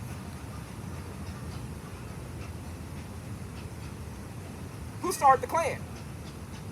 The Edomites. And not just any Edomite, an Edomite named, Judah P. Benjamin Rothschild, an Amalekite, a so-called Jewish man, started the Klan. So I have a question. How is God supposed to show mercy to all these nations when blessed are they that bless thee and cursed are they that curse thee, and you got evidence that they've been cursing us the whole time? How are you supposed to serve them?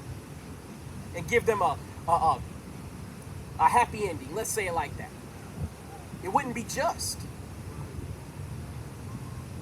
It wouldn't be just. They got to be paid. Yeah, they got to pay it back. They got to be paid. Say it louder, sister. Say it louder. They got to be paid back. They got to be paid back. We're not demanding anything that's unreasonable. We just want to be compensated. That's all. We built your nation and your empire. You can't build the kingdom of heaven. And here's the thing, just like we live in America, after they build the kingdom of heaven, guess where they gonna live? In the kingdom of heaven. They're gonna be a servant, that's all. We gonna have the immortal bodies. We gonna be the ones in charge under Yahweh Shai, doing exactly what we supposed to do. And them heathen gonna love it in the kingdom of heaven. You know why? Because everything is gonna be in order. Everything. Ain't nobody gonna be homeless in the kingdom of heaven. How you gonna be homeless when you got the biggest crops the world has ever seen? The most opulence and decadence the world has ever seen, and righteousness, though. Imagine if you just want to sleep outside one night and just go, you know what, I love the way the stars and the wind feel on my skin. I just want to sleep outside in the kingdom of heaven. Anybody gonna be able to do that in safety? Now the heathen, they're not gonna have the laws in their inward parts, but we will. So what if, say a Moabite woman, a Chinese woman, right? She got a husband that beats on her. She ain't got to go to the cops no more. Massa, I got a problem. My husband beating on me. According to the law, he ain't supposed to do that. So guess what I get to do? I get to jack him up and establish righteous judgment. Now you're seeing how the kingdom of heaven can benefit all nations. And at the end of 1,000 years, they're going to go home to a paradise. Because we're going to clean this whole earth up. Blessed are they that bless thee, and cursed are they that curse me. If you curse me, you don't get to go straight to the blessings. You got to get your curse first. But after you pay your debt back, guess what? Now you get the blessing. That's all. Oh my God. Ain't nothing unreasonable going on here.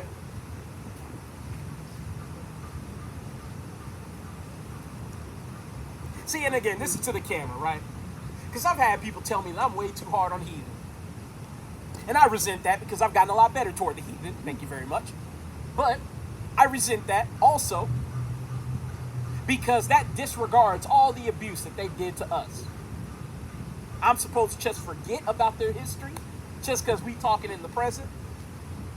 And whatever they did was so-called long ago? No. Especially when I can look online or on the news and see they still doing it.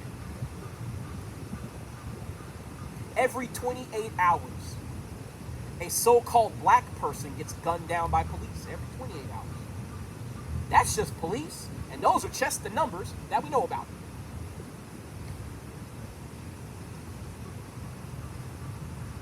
You know how many babies have been killed by abortion since it became legal? Over 90 million. Who represents over 80% of abortions? Black women.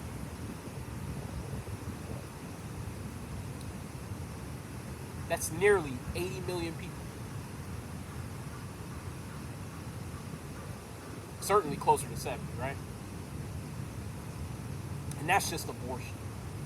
And those are the numbers that we know about. How about all the experimentation that they've done on us? All the torture, all the imprisonment, whether it be so-called just or unjust. How about police beating you up and sending you home with no charges? Cause you to get fired from your job. Did you know the Bible says he that keepeth back a man's wages is a murderer?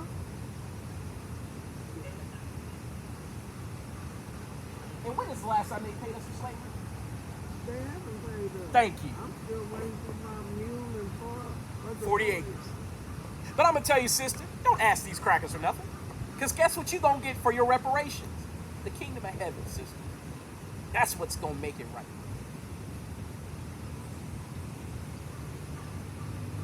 I realized that when I first started teaching. It brought to my attention that there were things broken in our people that we can't fix. Reparations won't fix black and Hispanic people. Because it wasn't just the transatlantic slave trade that we went through. We went through something called the sub-Saharan slave trade, where the Arab and the East Indian man put us in slavery. They're going to be paid back too. See, I love saying this. They're going to be making Slurpees in the kingdom of heaven. One day.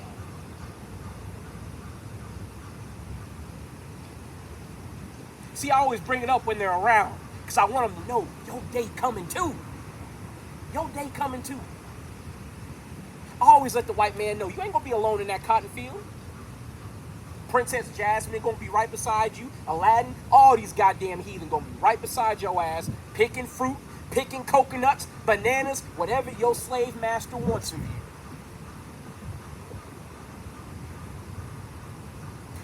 I personally, I like my bed warmed up before I get in it. You know why? Because I like to get in there and it be toasted.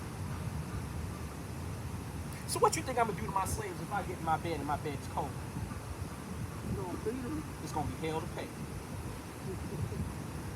Now I know that might sound petty in a motherfucker. Guess what? It is. But I'm gonna do it. Why? Because it's within my right to do that. Because guess what? When you have a slave, that's your property. And I can do with my property what I please according to the laws of God. Hey, what's up, brother? You got time tonight? You got time tonight? I got a future. I got Okay. Let me show you what to read in the Bible. You got your Bible, right? Okay. Cool. Whenever you read this, I don't want you to make sense of it. I just want you to read it, right? And when you read it, come back and talk to me. Because you said you want a history, right? Yes. Where is it? I was thinking earlier, you know, for my sons, I'm trying to get to the tower, but I'm on it. Oh, you're fine, brother. I understand your family's here. Hey, man, I'm glad to see you.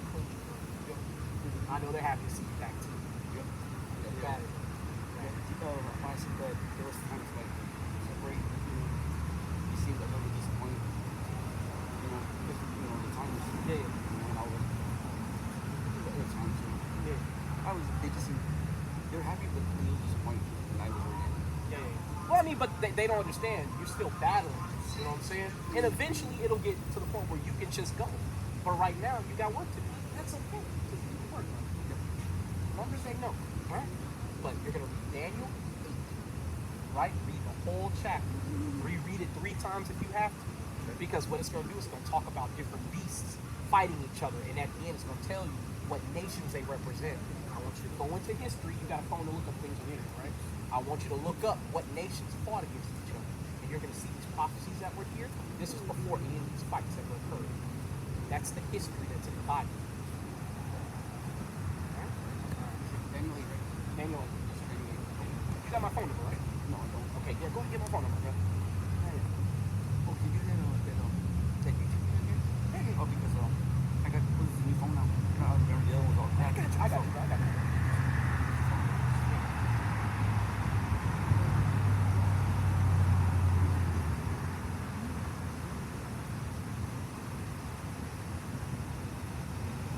All right, cool, I got you. All right.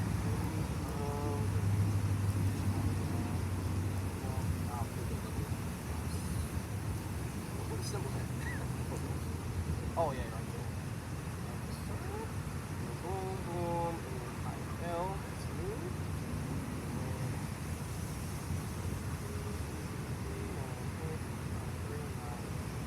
After you read it, send me a text. And if you have any questions, ask me. Because what I'm going to do now, actually, if you send me a text now so I have your stuff, whenever you tell me you've read Daniel 8, I'm going to start sending you more stuff to read.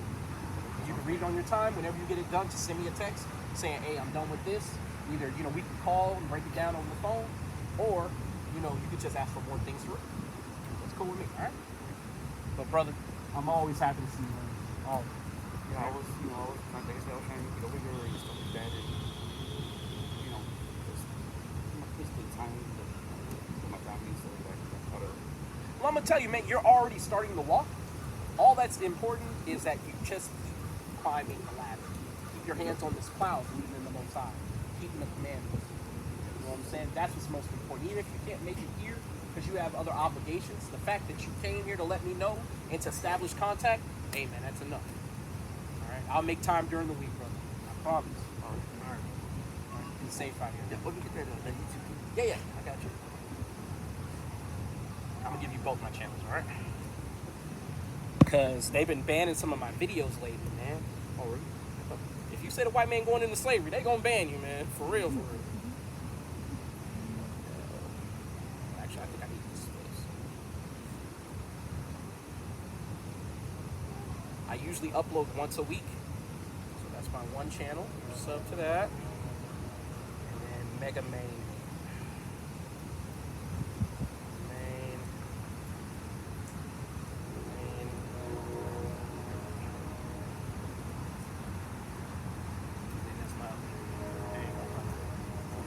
Alright, bro. If you need anything, man, don't hesitate to ask, alright? Alright, sounds good. care. Yahweh bless you, brother. All praises, man. All praises. And to the camera, this is why we preach, man. Our people need this word. One of the things that I've been asked by the heathen when they try to come by and mock is, what is this doing for your people? It's getting them off the drugs, man. That brother was strung out when he first stopped here. He looked better and better every week I see him. I'm serious. I'm serious. Sister, you look better every week I see you. I know things are rough, but keep commandments. Because you know it's at the end of this journey. The kingdom of heaven. That's what this is about. Our people are lost. But when they get this word, they found again. As a matter of fact, we're going to read the mission statement of Christ. Because you're going to find out. That brother coming by looking better each week, off the drugs, back with his family. Did you know Christ came to do that? Yeah. It's in his mission statement. Why do you think he stood up in the congregation in Luke 4 and read Isaiah 61? When I read it to you, it's going to make a lot more sense. Ooh, nose right now. All right.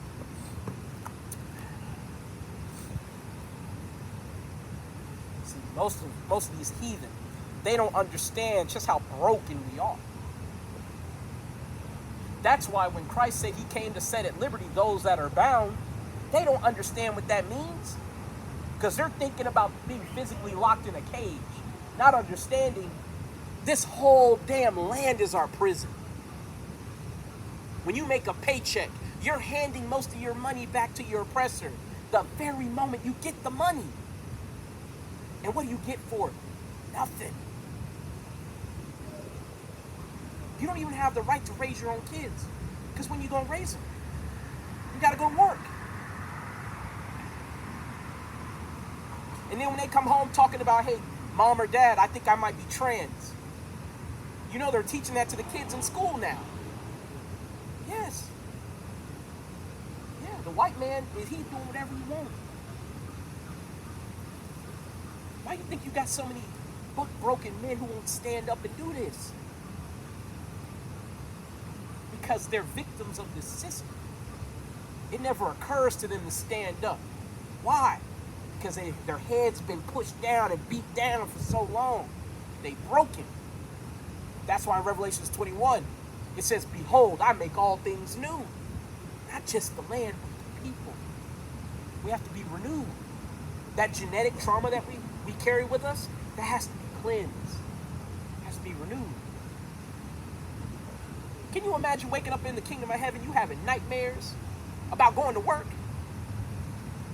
You having flashbacks to when you were getting raped in slavery? How many sisters you know have bad dreams about being chased and raped? My wife told me she had a dream. Not to put her business out there, but to let you know that genetic trauma, it follows you in ways that you don't understand until you get the word of the scriptures. That's what Yahushua came to free you from. This is Isaiah chapter 61 and verse 1. The Spirit of the Lord God is upon me, because the Lord hath anointed me to preach good tidings unto the meek. He hath sent me to bind up the brokenhearted, to proclaim liberty to the captives, and to the opening of the prison to them that are bound. What if your prison is meth? What if your prison is alcohol? What if your prison is whoremongering? All addictions, all prisons. You need to be set free from that, don't you? Especially if it was forced on you. I have a question, sister. How many of us have facilities to produce drugs? Can we make oxycodone pills? Do we have the... No, who does? The white man. Who makes all the meth? Who grows all the weed? So I have a question. If these are addictions and it's being put into our communities because we're not making it or growing it, and our people are ensnared by those traps, even if they're wicked, they still need to be redeemed. Because what was the promise made to Abraham? That all of Israel would be saved. All his children would be preserved. All the chosen. That's why in Amos 9 it says, the least grain shall not fall upon the earth. Everyone's going to be saved. Everyone. When I see that brother, I just want to hug him and not let go. But the reality is, I can't set him free. How wish I can, though? That's why I tell him, keep the commandments, man. I understand your kids are finally getting their father back. I'm not going to stand in the way of their kids getting their damn daddy back. I know how many people walk in these streets wishing their parents were around to just hug out some of those scars and problems. I'm one of them. But if your parents aren't here, then get this medicine. And here's the thing. You know this better than I do. It don't fix all your problems on the spot. But it puts it in perspective. Because you realize, one of these days, I ain't going to have to carry this weight around no more. I'm going to get to live the life that I've always dreamed of. And it's not dreaming to be rich or to get whatever you want. You just get to be happy. You get to have a family that you love and they love you. You get to have the land that you love, that you tend to. And the land gives back to you in abundance. You don't know what that's like. But let's keep going. Man, my page is ripping apart. Verse 2. To proclaim the acceptable year of our Lord, in the day of vengeance of our God, to comfort all that mourn, to appoint unto them that mourn in Zion, to give unto them beauty for ashes, the oil of joy for mourning, the garment of praise for the spirit of heaviness, that they might be called trees of righteousness, the planting of the Lord, that he might be glorified. This is just part of the mission statement of Yahushua. You can sum it all up by saying he sent back to redeem the Israelites out of the hands of their enemies.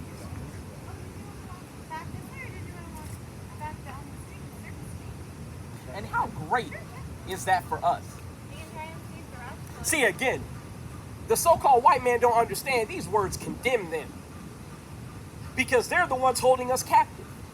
So if the Messiah is coming to make war with those who hold us captive, then who's going to be fighting against the Messiah? The heathen. Because the heathen are the ones holding us captive. Now I'm going to say something that might throw you for a loop. Some of our people are going to be fighting the Messiah too. Think about it. What if you're in the army right now and Yahushua is about to come back and they send you over to the Middle East to fight? What if Yahushua come back in the middle of World War III and you part of some military to fight over there in the Middle East and Yahushua returned? You think all them heathen gonna keep fighting and the Lord came back? No. As a matter of fact, I'm not gonna just say it, I'm gonna prove it.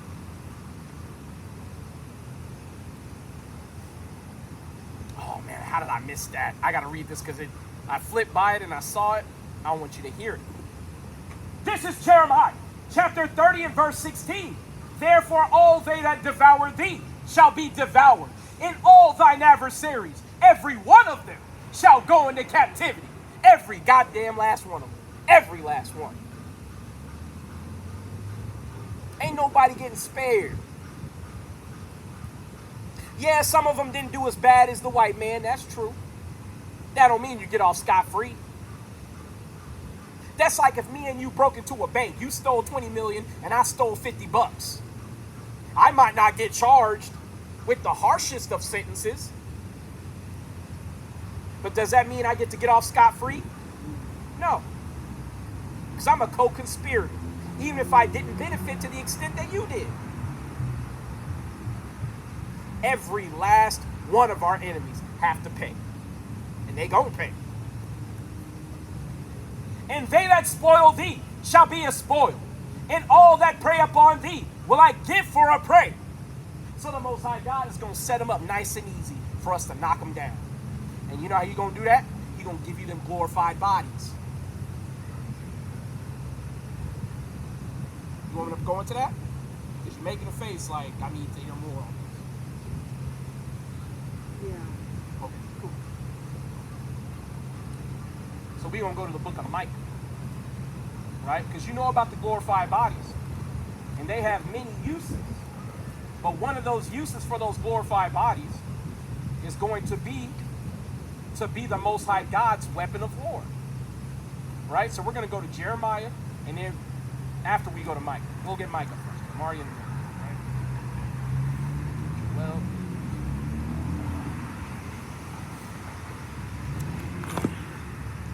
my Bible's so fragile, man. Alright, it's Joel. I think it's after. Is it before or after Joel? Is it different levels? There's different levels of authority, yeah. Because you have Yahushai the king, you have the elders that preside under Yahushai, then you have the 144, and then you have the righteous elect. And then you're going to have another layer, the shamefaced, after 1,000 years. Because for 1,000 years, we're not going to be having kids. We're just going to be resting in the kingdom. That millennial reign of Christ, you ain't going to have no worries, none. It's all going to be great. But there are levels to it. Now, what those levels mean, we don't know yet. But we do know there are levels to the authority. All right?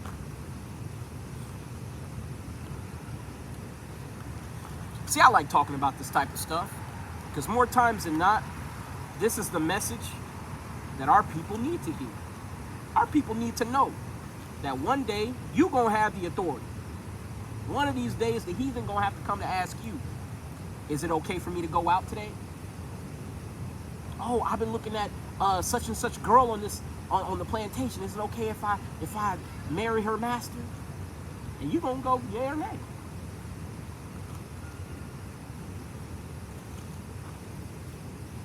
And so you got to think.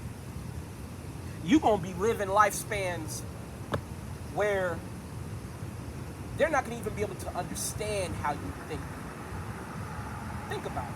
If you live in over 1,000 years and you have somebody who's 12 years old asking you to do something, how much more do you know than what they're asking you about? You know everything that they could possibly even think of. Ain't gonna be a damn thing that they could think of. Well, I'm gonna run away from the plantation. How? I know everything that you can do. I've seen everything you can do.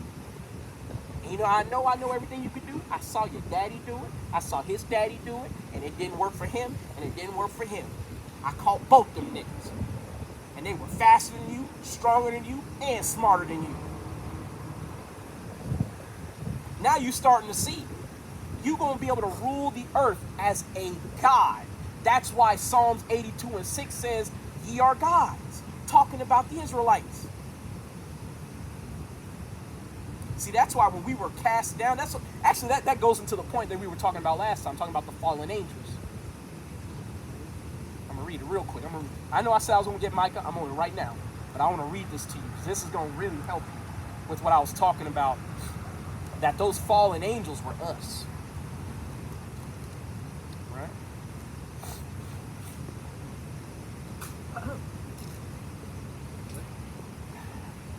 This is Psalms 86, and you know, actually I'm on the wrong page. Fly.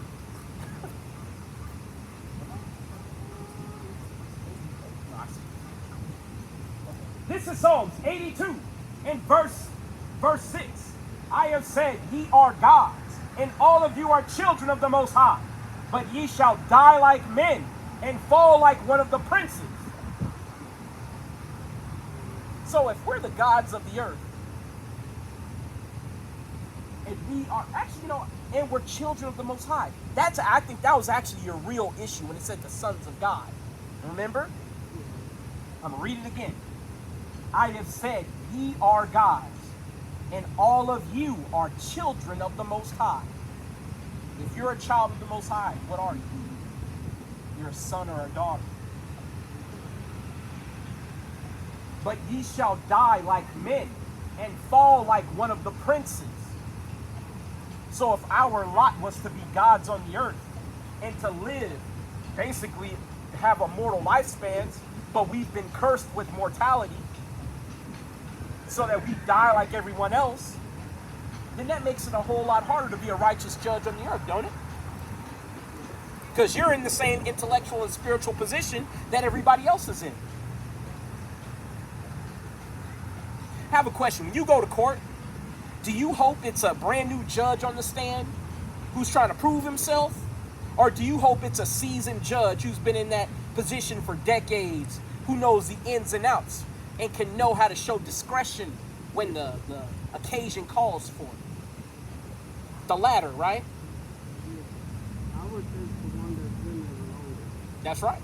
Because they're going to be able to think, you know what, I can understand why you had to defend yourself right there. Or why you did what you did. Even though you might not have made the right decision, but there are mitigating circumstances. That's what it's called. Mitigating circumstances. Where things were happening where although you made the wrong choice, I can see why you made it. There are factors involved where I can go, okay, I knew you didn't have to shoot him once you got control of the gun, but he was trying to kill you, and in the heat of the moment, you got the gun and just start popping. And you only shot him twice. You didn't empty the clip. You shot him twice, you put the gun down. I can give you a lesser charge. I can give you manslaughter.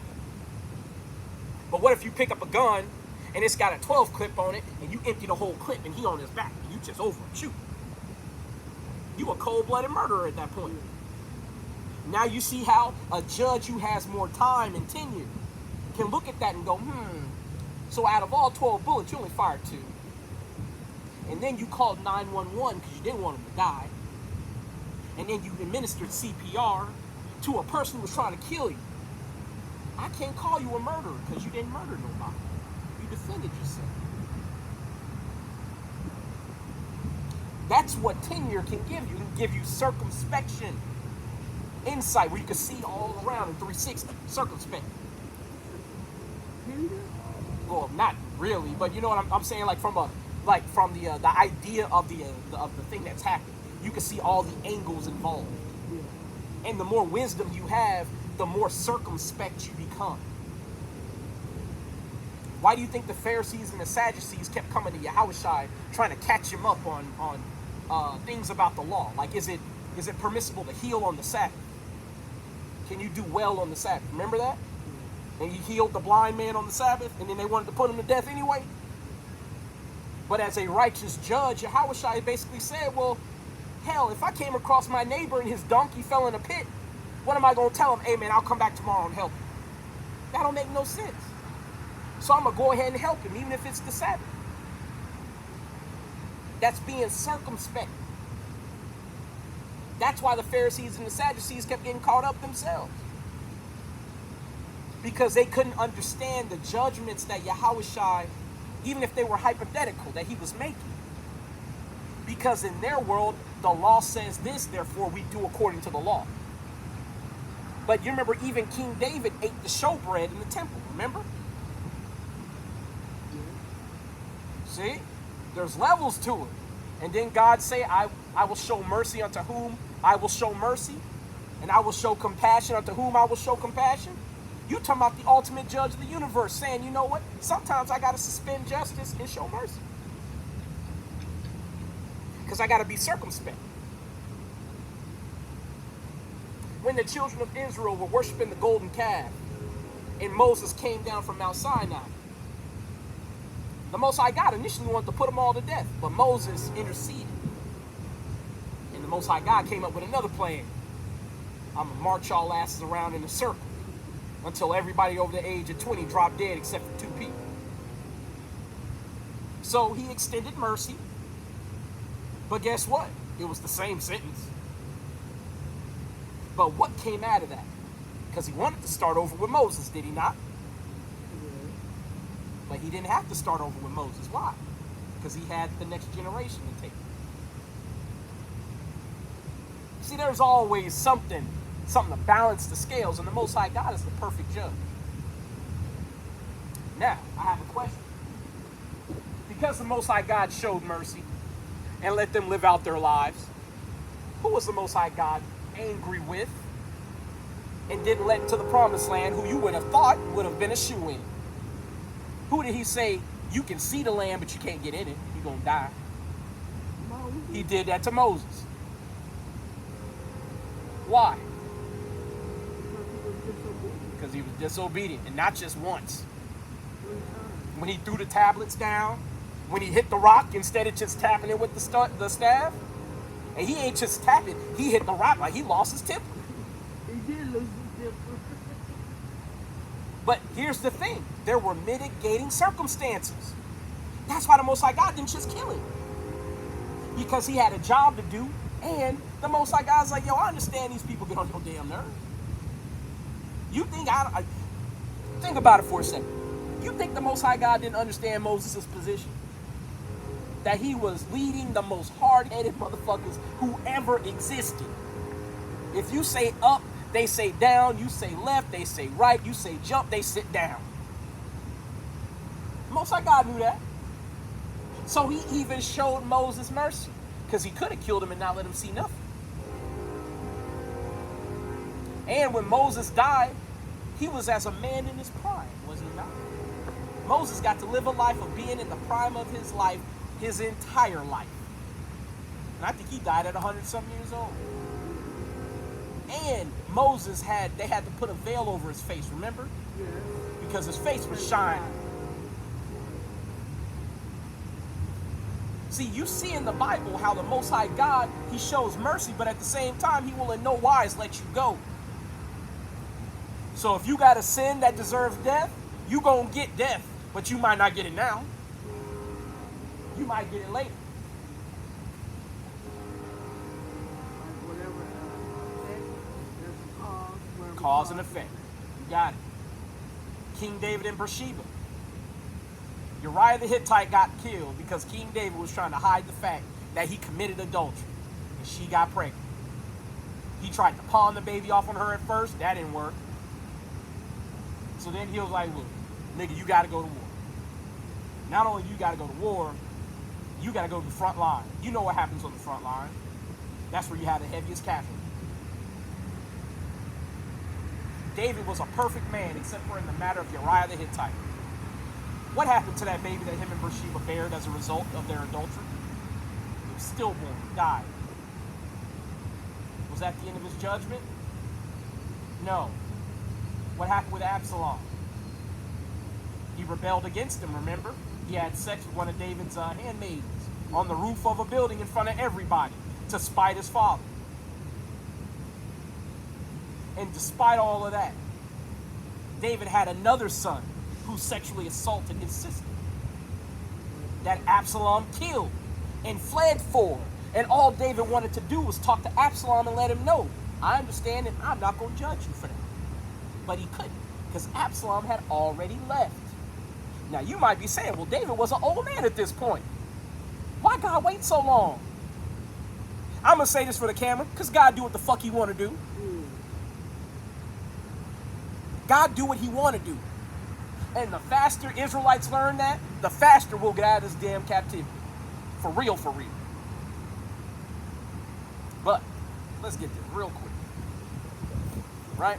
So we are in Micah, because you wanted to know about what we're going to do with some of these immortal bodies, right? This is Micah, chapter 5 and verse 10. And it shall come to pass in that day, saith the Lord, that I will cut off thy horses out of the midst of thee, and I will destroy thy chariots, and I will cut off the cities of thy land, and throw down all thy strongholds, and I will cut off witchcrafts out of thine hand, and thou shalt have no more soothsayers. Thy graven images also will I cut off, and thy standing images out of the midst of thee, and thou shalt no more worship the work of thine hands, and I will pluck up thy groves out of the midst of thee, and so will I destroy the cities, or thy cities, and I will execute vengeance and anger and fury upon the heathen, such as they have not heard. So somebody could read this, and they could say, well, why are you saying that the Israelites going to do this? How do you know? You're just saying that. You got to prove that. Okay. Say less, right? This is Jeremiah, chapter 50 and verse 20. Thou art my battle axe and weapons of war. For with thee will I break in pieces the nations, and with thee will I destroy kingdoms. You are God's weapon. I am God's weapon. Now the men are the ones who are going to go fight. The women, unfortunately, y'all are not, that's not your role. But that's not a slight to you. That's just not how God made it. And that's okay. But guess who gives birth to our warriors? You do. Who trains up our warriors from the time that they're children? You do. These are very heavy and honorable positions. Right? But what time is it? And again, one more time. And the angels, they are for what? What do you mean? The angels that's in heaven. Yes. They are celestial beings that are made for purposes. Whether it be to worship God or to basically be a warrior, whatever they're made for. I know what you're So asking. can they turn around and have a conversation with God? Yeah. Oh, yeah, I forgot. Hold on. Yes, I'm gonna prove it too. Hold on. Did you know that God holds counsel with his angels sometimes? Yeah, he did in Job. Yeah, well that's when he had counsel with Satan. And they made the wager. That the Most High God was of course right on. Right? But I want to show you that the Most High God holds counsel with his angels to do a myriad of things. Right? Is it second or is it first? Let's get it mixed up. Then why did he make you Why did he make who? human? Humans? Because he wanted to. He did everything for his own pleasure. And I know that's hard for some people to really internalize and understand. But the Most High God does all his pleasure. And he made us to give his son a domain to reign over. What's a king without a kingdom? Now you're starting to understand. What's a king without a king? Nothing. As a matter of fact, there's a game that came out. And there's a villain in this game. And he is called the King of Nothing. He rules over a barren moon. He has nothing. Now, granted, this game, I just wanted to bring it up just to let you know that people already know that a king without a kingdom means nothing. Right?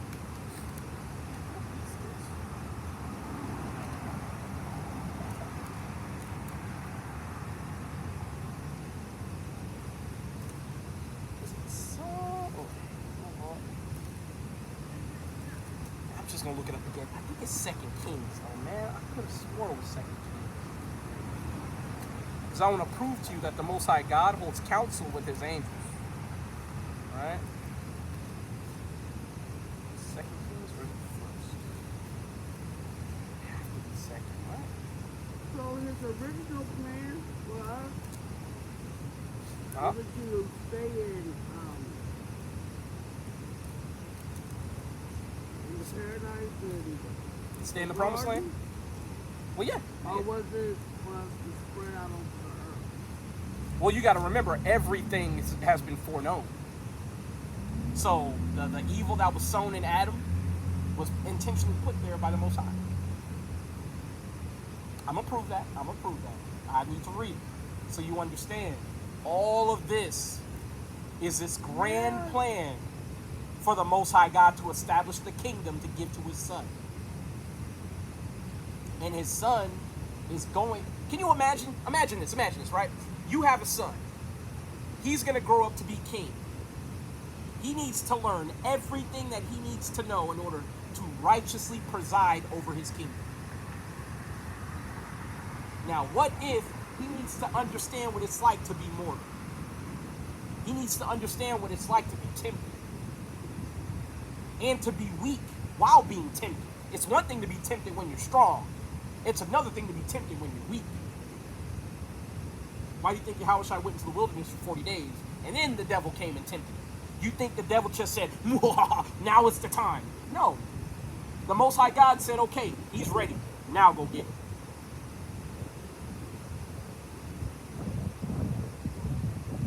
You remember when Yahushua said, now is the time to glorify thy son?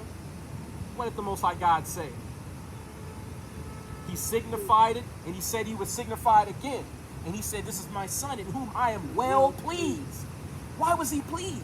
Because everything that he had been tested on, he had done amazing on so far. You got to remember, the Most High God don't say he well pleased for nothing.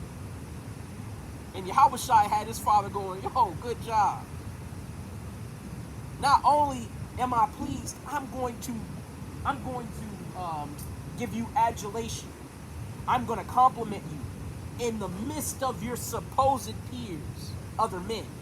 Think about all the men who called up to God, making a big show of it, and God didn't do nothing. But then you have a man saying he's the son of God, and in front of everybody, even the naysayers, God said, this is my son in whom I'm well pleased, and everybody can hear it. That lets you know the Most High God, he looking. He testing you. Always. It's always another test. I'm just going to look it up. I can't find it. Damn. Do you think we continue to grow Who? while we up there? Well, yeah. Like you have a baby that died. When you get to heaven, that baby ain't going to be a baby no more, right? Because it's going to continue to grow. Well, if they're righteous, who knows? See, I don't know that.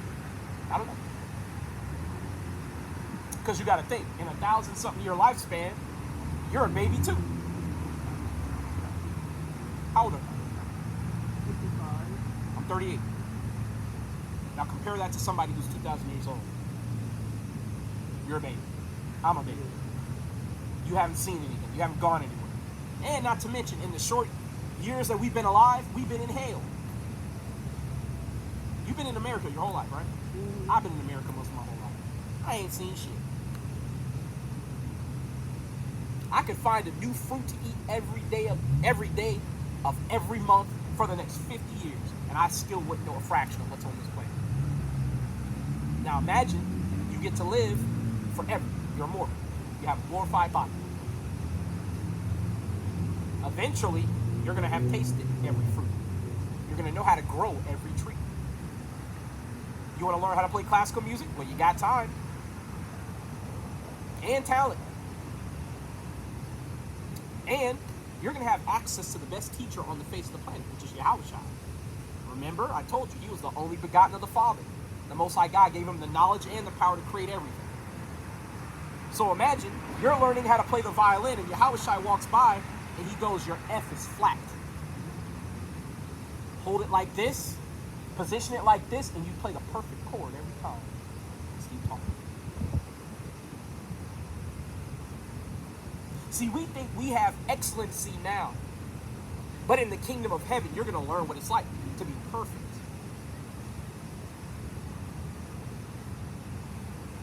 But I want to show you what I said about God holding counsel with his angels, right?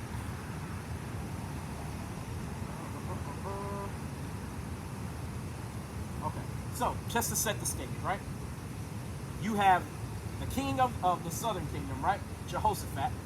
And you have the king of the northern kingdom, Ahab. They're coming together, they're talking, and basically they're trying to decide whether to go up and fight this war, right? Whenever a king in those times was trying to decide whether they were going to go fight a war or not, how you doing, brother? Good, brother. You safe out here, man? Yes, sir. But one of the things that the kings of old would do is they would consort with their prophets, right? This was no different. They had hundreds of prophets. All the prophets said, yeah, go up. You're going to get the victory. You're going to get it. Except for one. Because that one prophet was a prophet of Yahweh. Now, we're going to see what he has to say, right? This is 2 Chronicles, chapter 16 and verse 7. And at that time, Hanani the seer came to Asa, king of Judah, and said unto him, because thou hast relied on the king of Syria. Actually, hold on. It might not be it. Damn it, it's not. Damn, I cannot find this. I found it for you the night that you wanted it, and I didn't get to give it to you. Damn, man. Hold on.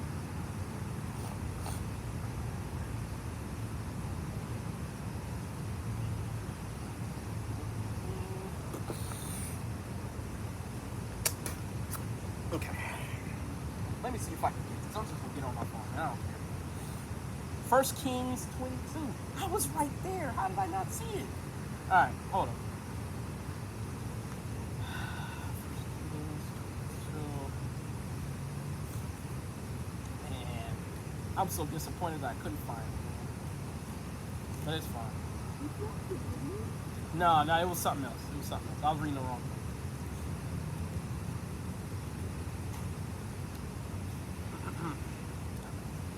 So it's near the end of 1 Kings. Just gotta remember. 1 Kings 22.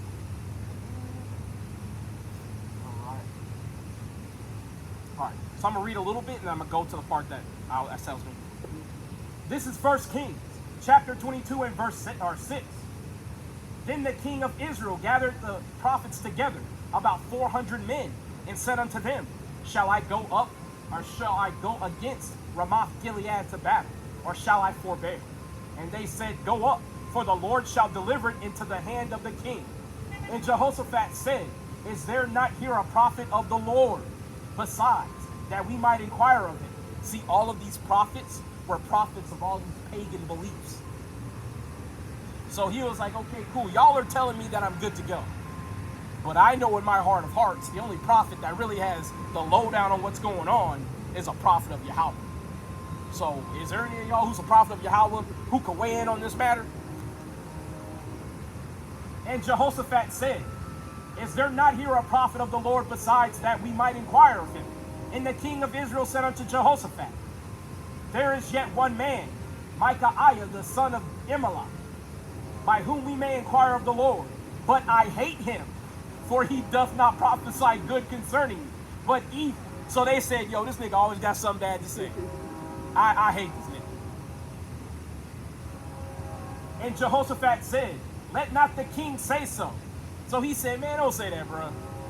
You know how the Most High God get down about his prophets, man. You start disrespecting the prophets, they're going to be like trouble in paradise. So watch your mouth. That's a friendly way of saying it, king to king, right? Then the king of Israel called an officer and said, hasten hither, Micaiah the son of Imlah. And the king of Israel and Jehoshaphat, the king of Judah, sat each on his throne, having put on their robes, and in a void place in the entrance of the gate of Samaria. And all the prophets prophesied before them. And Zedekiah, the son of Chananiah, or Chananiah, I can't say it, made him horns of iron. And he said, thus said Yahweh, with these shalt thou punish the Syrians, until thou have consumed them. And all the prophets prophesied so, saying, go up to Ramoth Gilead and prosper, for the Lord shall deliver it into the king's hand. So before Micaiah can even show up, these people are going, hey man, we done told you, man, you good to go. What's the problem? You know, they buttering up the king, like, king, you gonna use this weapon, you gonna go up there, you just gonna be destroying them, right? But they still waiting on Micaiah, because until the Most High God speaks to a prophet, they ain't moving. Even in wickedness, they still know what the game is. Yahweh will run this.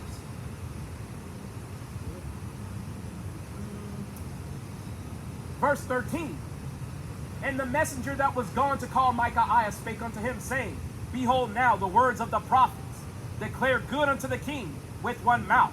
Let thy word, I pray thee, be like the word of one of them, and speak that which is good. So the assistant got Micaiah, and he like, look man, we got over 400 prophets in here. They saying that they good to go. When you go in this room, what you gonna do is you gonna tell them that they good to go. You know how that people coach you behind the scenes?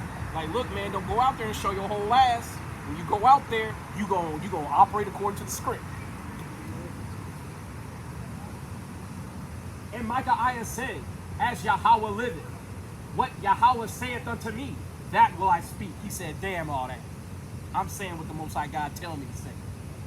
So he came to the king, and the king said unto him, Micaiah, shall we go against Ramoth Gilead to battle, or shall we forbear? And he answered him, go and prosper, for the Lord shall deliver it into the hand of the king. Now you might be saying, why is he agreeing with all these other prophets? You're about to see. And the king said unto him, how many times shall I adjure thee, that thou tell me nothing? but that which is true in the name of Yahweh. So when he agreed with all his other prophets, he said, wait a minute, you always have something bad to say. Why you agreeing with them? And he said to him, how many times do I have to tell you to tell me what God said? Because at this point, he knows something's up. He's like, yo, every time I talk to you, man, you got bad news. Now all of a sudden, you got some good news. Bullshit. What's going on? And the king said unto him, how many times shall I adjure thee, that thou tell me nothing but that which is true in the name of Yahweh? And he said, I saw all Israel scattered upon the hills, as sheep that have not a shepherd. And the Lord said, these have no master. Let them return every man to his house. And the king of Israel said unto Jehoshaphat, did I not tell thee that he would prophesy no good concerning me, but evil? So when he said he saw the sheep scattered, what does that mean? If a king is the commander leading the troops out, and you see the troops scattered without a king, that means the king is dead. That's why he turned to the other king, Jehoshaphat. He said, see, I told you this nigga had bad news. I told you. And he said, hear thou therefore the word of the Lord. I saw the Lord sitting on his throne, and all the host of heaven standing by him, on his right hand and on his left. So we have God with the host of heaven, all the angels, some on his right, some on his left.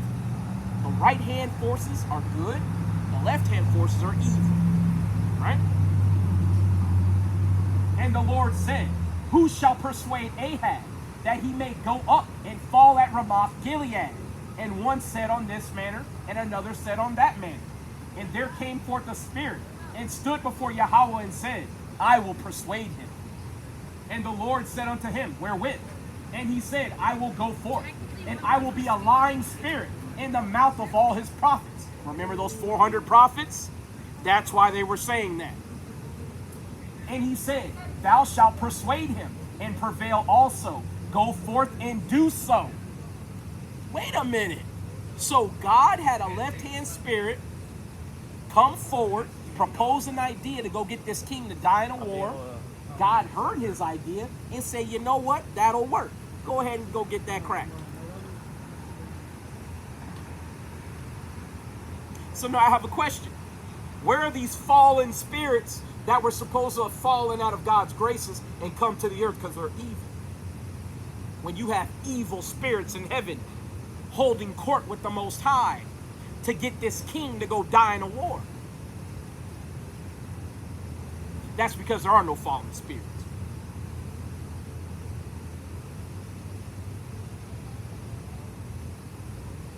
Remember that seed of evil that I told you that was in Adam from the beginning? That's why Adam went off. That's the only reason. If that grain of evil wasn't there, he wouldn't have went off. The Most High God did it for his own purpose. I told you what was the curses and the correction for. It was to train us up.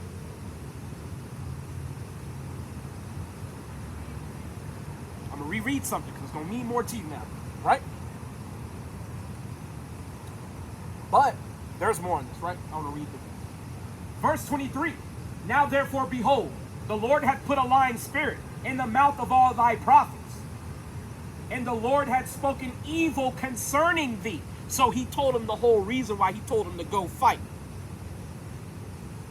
He said, I'm only telling you to go fight because I know the designs of the Most High God. He held court with all his angels, both good and bad, and a bad spirit came up saying, I'm going to be a lying spirit in the mouth of all your prophets to tell you to go fight and die. And the Lord has prophesied evil concerning you. Now, I want to show you what King Ahab did as a result of this prophecy. Because he went to war, yes, but he tried to escape the judgment of the Most High God. And you're going to see God got his ass still. Was that the one that ran into the temple and was holding on to one of the angels or something? This is the different. This is the different. I'm going to read. I'm going to make sure I do.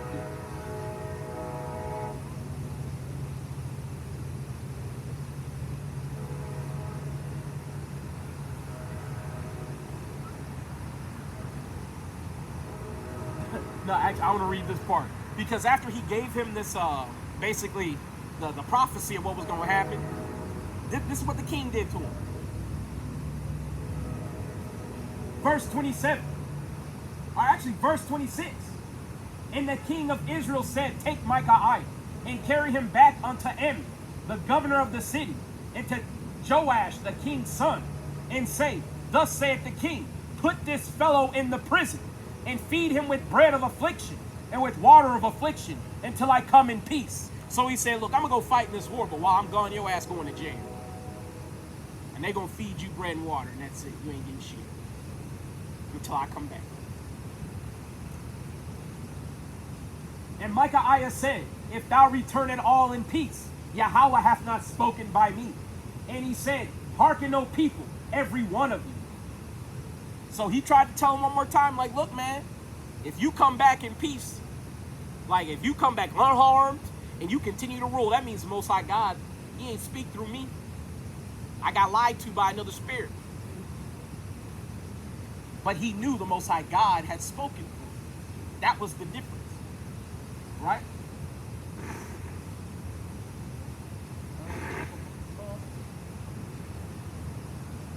So the king of Israel and Jehoshaphat, the king of Judah, went up to Ramoth Gilead. And the king of Israel said unto Jehoshaphat, I will disguise myself and enter into the battle, but put thou on thy robes.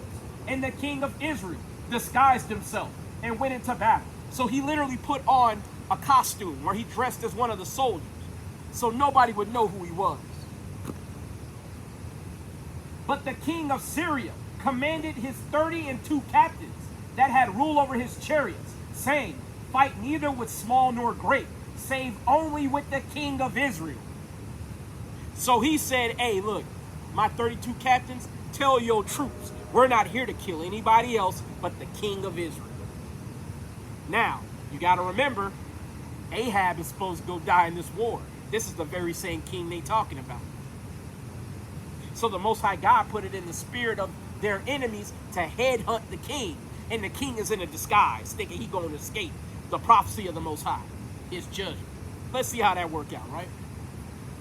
And it came to pass, when the captains of the chariots saw Jehoshaphat, that they said, surely it is the king of Israel. And they turned aside to fight against him. And Jehoshaphat cried out. And it came to pass, when the captains of the chariots perceived that it was not the king of Israel, that they turned back from pursuing him. So they had the king of Judah dead to rights. But when they saw it wasn't King Ahab, they were like, this ain't the man we're looking for. Turn around. Remember how the Bible says, when your ways please the Lord, he can make your enemies be at peace with you? That happened to the king of Judah. Now let's see what happened to the king of Israel. And it came to pass, when the captains of the chariot perceived that it was not the king of Israel, that they turned back from pursuing him. And a certain man drew a bow at a venture, so by chance, and smote the king of Israel between the joints of the harness. So not only did he shoot him with an arrow, he shot him right between his armor. Where that, if he had hit him anywhere in his armor, it wouldn't have hurt him. But it hit him. Have you ever seen somebody who's wearing a bulletproof vest, but they get shot in the armpit and they die anyway? And then you start questioning, well, damn, why you even wear the bulletproof vest? That's what happened to the king of Israel. A man, just by chance, was firing arrows, and he shot him between the joints of his armor. Wherefore he said unto the driver of his chariot, turn thy hand, and carry me out of the host, for I am wounded. And the battle increased that day, and the king was stayed up in his chariot against the Syrians, and died at even, and the blood ran out of the wound into the midst of the chariot. So he bled to death. Basically, he got shot and bled out. But notice it said he got shot at a venture. Dumb luck. Because you got to remember, he was in a disguise. Nobody even knew where he was. And notice, it don't say anybody else died. Now, does that mean none of the troops died? No. Some of them probably did. But not a lot of them. But out of the few casualties that there were, the king of Israel, by chance, one arrow killed him. You got to remember, back in those days, taking an arrow to the stomach or to the back wasn't necessarily a death sentence. Yes, it was grievous, but you could recover from that. He got a kill shot by chance. And all that happened because the Most High God held court against him to get him to go die. So I have a question. Do you still believe in fallen angels? All praises. And that's the stronghold that's gone, sister. We knock them down as we come in contact with them. That's the whole purpose of this. So that you can worship your God in spirit and in truth. That's all. That's why we don't claim credit for nothing. Because all I did was read the Bible. It's the Most High God who gives you the understanding, the increase, the ability to say, you know what, this isn't true. This is true. Now I believe it is true. Now what if you put a lying spirit in your mind? And you believe in Immaculate Conception. I believe Jesus was born of an angel.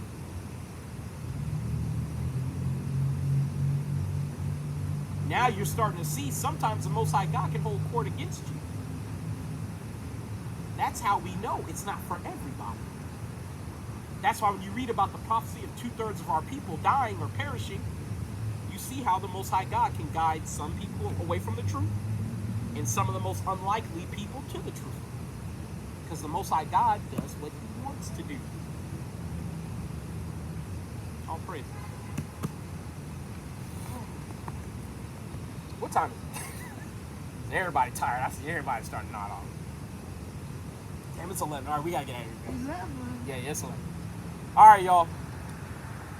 Can y'all even see me? Because this camera ain't showing shit. Okay, it's fine. I don't care. So, call halal Yahweh Shem Yahushai, Kwam Yasharallah, and death to America, y'all. We almost home. I said it was going to be a short camp, man. I lied, bro. Oh, the camera's facing the wrong. Yo, I hate this damn thing so much. Anyway, yo, shalom, yo. Shalom.